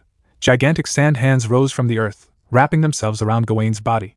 A colossal wave of sand surged upward, swallowing him whole. Within moments, half of Gawain's body had disappeared beneath the crushing sea of sand. His fate was sealed. Meanwhile, the moment Pavilsa realized that Zeon could manipulate sand itself, he froze in shock. His eyes remained fixed on Zeon as countless thoughts raced through his mind. Doesn't that mean the entire battlefield is both his weapon and his shield? I can hardly believe it, even after witnessing it with my own eyes. On top of that, Gawain is a scavenger with countless battles under his belt. If Zeon had confronted him head-on, his life would have been in grave danger. Instead, this kid exploited the unpredictable nature of his ability, deliberately luring his opponent into lowering his guard while patiently waiting for the perfect opening. That kind of judgment usually takes years of battlefield experience to develop. Yet he grasped it instinctively, and he accomplished all of that in the middle of a life-and-death battle. Pavilsa let out a slow breath, unable to hide his amazement. To think, I took him for nothing more than a tiger cub. He slowly shook his head. I was wrong. Turning toward Deodan, Pavilsa stared at him with disbelief before asking, where on earth did you find a monster like that? After the life-and-death battle, Zeon stood trembling, clutching his injured arm. Blood continued to drip down his face as he struggled to remain on his feet.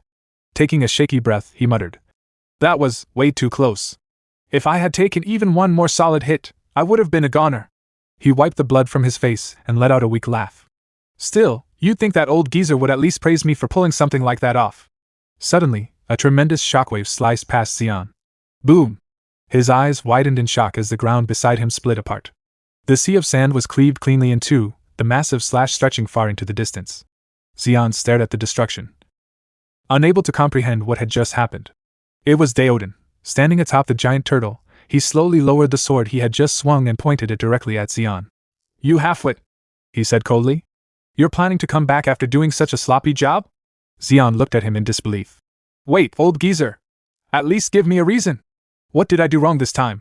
Daoden's expression darkened as he clenched his teeth. "The one you left alive?" Zeon blinked in confusion. "What? Don't tell me you didn't even notice." Daoden continued. "The swordsman you spared was already preparing to ambush you. Did you honestly not expect something like that?" Realization struck Zeon. "That's—" Before he could explain, Daoden cut him off. "How long are you going to remain so complacent?" Turning his back, Daoden began walking away. "Go back. With that kind of mindset, you'll be dead before long." His cold words echoed across the silent battlefield. Pavilsa quietly observed the exchange without interrupting. Beside him, Kaylee lowered her head sadly, feeling sorry for Zeon. Even the spirit within Daoden's sword seemed unusually silent. Zeon remained frozen, the old man's words repeating endlessly in his mind. "Go back. With that kind of mindset, you'll be dead before long." Then, footsteps slowly approached him. Still lost in thought, Zeon suddenly heard a gentle voice. "Thank you?" He slowly raised his head. Standing before him were Pavilsa and Kaylee. Pavilsa stepped forward and smiled warmly. "The people of Archilan are all non-combatants," he said. "The Moat clan has never had any talent for fighting. We're blacksmiths. Even if we tried to resist the scavengers, all we could do was swing our hammers." He looked around at the battlefield before turning back to Zeon. "If it weren't for you, I can't even imagine how many people would have died today." He bowed his head sincerely. "Thank you. You truly did a great job." Zeon was silent for a moment before replying quietly. "I see." Before he could say anything else, Kaylee suddenly rushed toward him and wrapped him in a hug, pulling his head against her chest. "That's right," she said cheerfully. "You were amazing. You fought the entire Black Shark squad all by yourself." She pouted. "Don't let that monster of an old geezer get to you. His standards have always been ridiculously high. Even when I made my very first dagger as a kid." Before she could finish, Zeon gently lowered his eyes. "No." His voice became heavy. "I knew that if Mashimoto survived, he could come back and ambush me, and yet I still couldn't kill him. I pretended not to notice. I was probably hoping he wouldn't get back up, that he'd simply disappear on his own. Even though I knew they were evil. Even though I had convinced myself they deserved to die, I just didn't have the courage to face death head-on." He clenched his trembling fist. "I simply didn't want to carry the guilt of taking someone's life, for such a cowardly reason." He let out a bitter smile. The old geezer was right. He's probably watched countless people like me die first, so that was probably his own way of looking out for me. He just didn't want to see me throw my life away. After a brief silence, Zeon smiled faintly. "He's just terrible at showing it, that old geezer Daoden." Pavilsa and Kaylee exchanged surprised glances. Then Pavilsa burst into laughter. "I've never heard anyone talk about Daoden like that." Kaylee quickly hid behind Pavilsa and whispered nervously. Did he hit his head or something?" Pavilsa smiled gently. "Hesitating to kill in a life-and-death battle. I suppose it really weighed on him. Accepting something like that at his age couldn't have been easy. The only thing I regret is that a child had to carry such a burden because of us foolish adults." Shaking those thoughts away, Pavilsa smiled. "Now then, come inside. At the very least, have a proper meal." He looked at Zeon with a kind smile. "And you, kid, go take a bath." Zeon nodded respectfully. "Yes, sir." A few hours later, Daoden sat quietly in his room, calmly reading a book. Suddenly, someone knocked on the door. He ignored it. The knocking continued, growing louder and more persistent, yet Daoden didn't respond. Bang! The door suddenly burst open as Zeon smashed it with a punch. "Daoden! Why are you pretending not to be here when you clearly are?" Zeon shouted angrily. Daoden sighed in annoyance, closed his book, and looked at him. "You ill-mannered brat," he said.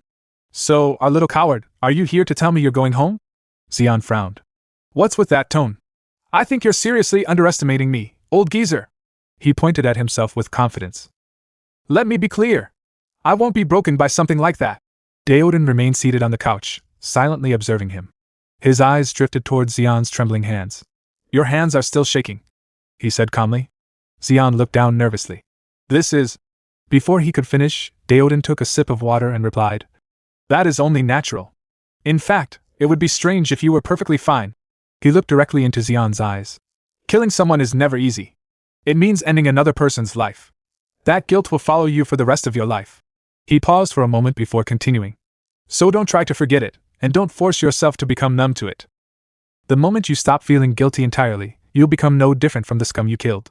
His voice remained calm but firm. Remember this. The fact that you're suffering is proof that you're still human. After a brief silence, he added, if you can't endure it, you can still go back now. Bang! Zeon slammed his fist onto the table. Didn't I just tell you? He shouted with a confident smirk. I won't be broken. Something like this is nothing to me. I'll take good care of myself, so stop worrying. Then he smiled warmly. Besides, he struck his fist against his chest with determination. How could I leave such a stubborn old man all alone? I'd better stick around so you don't end up dying a lonely death. Deoden stared at him in silence, momentarily speechless. A faint smile appeared on his face. You cheeky little punk. Zeon grinned. You like having me around because I keep things lively, don't you? You just can't be honest with yourself. Deoden's fist tightened. What did you just say? Zeon continued without fear. Even if I'm a cheeky brat, who else is going to clean up your corpse when you die? Wait. Use your words. Words. The sound of a powerful punch echoed throughout the room. The scene shifted to the blacksmith's workshop. The rhythmic sound of hammers striking glowing metal echoed endlessly. Blacksmiths worked tirelessly, forging and refining the blazing sword with incredible precision. Every craftsman focused entirely on their task, pouring all of their strength and skill into the masterpiece. Kaylee walked beside Pavilsa, looking around in amazement. My goodness! I've never seen this many master blacksmiths gathered in one place before. Pavilsa nodded. That's only natural. They're currently calming Deoden's sword. Kaylee widened her eyes. But it's already been several days. How can a single sword still release this much power? Pavilsa answered calmly. This sword, Cryan, is a masterpiece born from one man's obsession. That is all I'll say. Kaylee stared at the sword in disbelief. I've never seen anything like it before. It's hard to believe a human could create something like this. Pavilsa continued. It has countless enchantments layered upon it, to the point where no further modifications are possible. It also contains the cores and souls of millions of monsters. He looked toward the sword. To be honest, it feels less like a weapon and more like a living creature. Kaylee swallowed nervously. Who in the world created such a sword? It was made by a human, right? Cryan. Pavilsa replied. Cryan. Does that mean the sword and the swordsmith share the same name? Just think of it as a masterpiece worthy of its creator. Kaylee hesitated before asking. Then, that swordsmith is Kaylee. Pavilsa interrupted her. Those two will be leaving soon. We'll talk about it later. Kaylee blinked. Huh? Zeon's leaving already? The two soon arrived outside Deoden's room. Pavilsa instinctively raised an arm to stop Kaylee. Deoden isn't the type to stay in one place for long, he said. He's probably already packed and ready to leave. As much as I'd hate to see him go. He opened the door and froze. What kind of nonsense is this now, Deoden? Inside the room, Zeon was buried face first in the floor after being punched into the ground. Meanwhile, Deoden sat calmly in his chair as if nothing had happened. Education, he replied without changing his expression. Pavilsa sighed. Don't talk rubbish. After leaving the giant turtle's dwelling, Zeon suddenly spotted 4 figures in the distance. Each of them carried a bow across their back as they sprinted toward him and Deoden. His eyes widened in disbelief. Elves, he muttered. A look of excitement spread across his face. So they're real. It's my first time seeing elves. Standing atop the massive cliff beside Deoden, Zeon looked down at the approaching demi-humans. Wow! Old geezer, this is my first time seeing demi-humans. Meanwhile, the elves raced toward the cliff. One of the elven girls pointed at Zeon and Deoden. Look over there! Humans! Relief filled her face. Thank goodness! We can use them as monster bait. That should distract it. Zeon blinked in confusion. Bait? They're going to use us as bait? He scratched the back of his head with a disappointed sigh. And people say elves are a noble race. Kaylee is way better. In the blink of an eye, the elves reached the top of the cliff. They're already up here? Zeon exclaimed in surprise. The elves stood there, breathing heavily after climbing the towering cliff. One of the elven women immediately drew her bow and aimed an arrow directly at Zeon and Deoden. Move, humans! She pointed toward the edge of the cliff. Get down there and lure the monster away! Right now! The other elves also drew their weapons, glaring at the two humans with hostile expressions. Zeon let out an exhausted sigh. Excuse me, aren't you guys much faster than us? Couldn't you just keep running? Why are you telling us to? Before he could finish his sentence, his body froze. An indescribable aura washed over the area. It was so overwhelming that every muscle in his body refused to move. For a split second, Zeon thought a terrifying monster had appeared. The elves standing before him seemed to feel the exact same pressure. But then he realized something.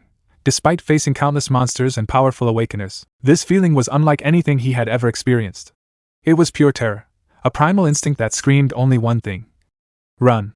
Almost instinctively, Zeon searched for the source of that terrifying presence. Slowly, he turned around. His eyes landed on the person standing quietly beside him. Why am I looking at my own companion instead of the armed demi-humans? Or the monster chasing them? Why can't I bring myself to run? Would struggling even mean anything? It didn't take him long to understand. The source of that horrifying pressure was Deoden. Dark crimson aura erupted from his body, violently shaking the surrounding air. The ground trembled beneath his feet. His glowing crimson eyes burned with murderous rage, while the darkness surrounding him seemed to freeze the very atmosphere itself. His gaze never left the elves. On the other side, the elven warriors trembled uncontrollably. One of the elven girls felt her entire body go numb. How could something like this exist? Another elf bit her lower lip as cold sweat poured down her face. Snap out of it. He's just a human. Yet Deoden's killing intent crushed them without mercy. Several elves collapsed onto their knees, unable to withstand the overwhelming pressure. Only the elf who had aimed the arrow managed to remain standing. She looked at her kneeling comrades in disbelief. What are you doing? You're kneeling before a human? She gritted her teeth and poured every ounce of mana into her arrow. We have to kill him. A human like this should never exist. With a sharp cry, she released the arrow. It shot toward Deoden at incredible speed, wrapped in icy mana. Old geezer! Zeon shouted as he instinctively gathered sand around himself. Are you crazy? The frozen arrow streaked through the air. Without taking a single step, Deoden calmly caught it with one hand. His expression never changed. His crimson eyes remained fixed on the elves, burning with endless fury. The elf who had fired the arrow immediately turned toward the others. Get up! Sobalan! Hurry! Take your combat stance! We have to kill that human Before she could finish, Deoden spoke in a cold, emotionless voice. How did you survive? In the next instant, he appeared directly in front of her. His hand clamped over her face, completely covering her mouth. With effortless strength, he lifted her into the air as though she weighed nothing. Sobalan! Naalka! The remaining elves cried out in panic. Jihora! Deoden's grip tightened. Still staring at her with murderous eyes, he asked. I thought I killed every last one of you decades ago. His voice grew colder. So, where were you hiding? Seeing Jihora in danger, Sobalan quickly drew her bow and aimed another arrow at Deoden. Shut your mouth, human! She shouted. Let Jihora go right now! Naalka, despite trembling with fear, gripped her dagger tightly. How dare a mere human lay a hand on an elf? Deoden ignored them completely. His grip around Jihora's face only tightened. The pressure became unbearable as her face turned bright red. Tears streamed down her cheeks while she struggled desperately to breathe. Without changing his expression, Deoden spoke. I'll ask you one more time. His crimson eyes glared into hers. How did all of you survive? Answer me. The remaining elves trembled even as they kept their weapons raised. Suddenly, Deoden roared, his voice filled with rage and frustration. I asked you, who did you sacrifice this time, to stay alive? His hand clenched shut. Jihora's head was crushed instantly, exploding like a ripe tomato. Blood splattered across the ground. Her lifeless body fell from his grasp. The remaining elves froze in horror. Jihora! Why? They couldn't believe what they had just witnessed. Without another word, Deoden lifted 1 foot high into the air. A terrifying pressure gathered beneath it. He stomped onto the massive cliff. The entire mountain shook violently before shattering into countless pieces. Everyone was thrown into the air as the cliff collapsed beneath them. While falling, the elves still shouted proudly. We don't care how many humans die for our sake. Human lives are worth less than insects. Humans deserve to die, not elves. Deoden folded his arms as he calmly fell through the collapsing rocks. It's because of bastards like you that this world ended up like this. And yet you still refuse to change. Nearby, Zeon clung to a large piece of rock as he fell, his eyes filled with confusion. Old geezer, what is he talking about? The world became like this because of the demi-humans. At that very moment, the monster chasing the elves finally appeared. Its enormous body towered over everything below. Its glowing eyes locked onto the elves while overwhelming mana leaked from every inch of its body. Zeon's pupils shrank. What is that monster? One of the elves cried out in panic. So Karas! The monster let out a deafening roar. One of the elves quickly shouted. Perfect! Let that monster and the human kill each other! Another elf immediately gave an order. Ikara! Throw the smaller human toward the monster first. Zeon's face paled. Wait, what are you people talking about? The elf continued. In the meantime, Naalka and I will corner the human who killed Jihora and... She never finished her sentence. Slash. Her body split cleanly into two, blood burst into the air. As consciousness faded, only one thought remained in her mind. The world, why is it split in half? It wasn't the world. It was Deoden. With a single swing of his gigantic blade, he unleashed an overwhelming shockwave that sliced both the elf and the gigantic monster cleanly in half. The force of the attack blasted through the battlefield. A violent shockwave scattered the sand, hurled boulders into the air, and threw both Zeon and the remaining elves backward. One of the surviving elves struggled to stay on her feet. Sobalon! Can you hear me, if you're alive? Answer me. Before she could finish, a hand suddenly covered her mouth. Deodan stood directly behind her. His eyes burned with murderous intent. Your village is nearby, isn't it? The elf desperately struggled as tears poured from her eyes. I'll let you go. If you answer me. She glared at him despite her fear. For a mere human. Before she could finish speaking, Deodan slammed her head into the ground with overwhelming force. The impact created a massive crater. Blood exploded across the sand. She died instantly. Silence fell over the battlefield. Only one elf remained. Her entire body trembled uncontrollably. Don't come near me! Go away! I said go away! Behind Deodan, Zeon hurried after him. Old geezer! Wait a minute! As soon as Zeon came close, without even looking back, Deodan threw a single punch behind him. The shockwave alone sent Zeon flying through the air. He crashed into a gigantic boulder, shattering it into countless pieces. Without sparing him another glance, Deodan continued walking toward the last elf. He looked down at her trembling body. You're shaking. In front of a human, how pitiful. A cold smile spread across his face. I'd like you to tell me where your village is. The elf collapsed onto the ground, unable to stop trembling. It's an elven village. Why would a human want to know? Before she could finish, she met Deodan's crimson eyes. Those blood-red eyes were filled with nothing but endless hatred and bloodlust. Her entire body froze. She couldn't even breathe. Slowly, Deodan stepped closer. With a chilling smile, he whispered, Thank you? The elf immediately burst into tears. Please! Please spare me! I was wrong! I'm sorry! Please let me live! Deodan remained completely silent. Without another word, he rested his gigantic blade across his shoulder. Then, he leapt into the air with explosive force and shot toward the elven village at terrifying speed, leaving a massive trail carved through the land behind him. The elf watched him disappear. He's heading for the village. Relief spread across her face. I survived. Her head slid silently from her shoulders and fell onto the ground. On the other side of the battlefield, Zeon slowly regained consciousness among the shattered rocks. Blood trickled down his forehead as he painfully forced himself to stand. His entire body shook. That crazy old geezer, if it weren't for my chest plate, 4 of my ribs would have been shattered. Then his eyes fell upon the bodies of the dead elves. He froze. Old geezer, why did you have to go this far?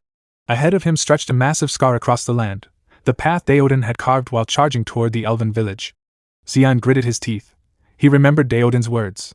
I thought I killed every last one of you decades ago. Where were you hiding? Zeon couldn't understand what those words meant. But one thing was certain. Something terrible had happened long before he was born.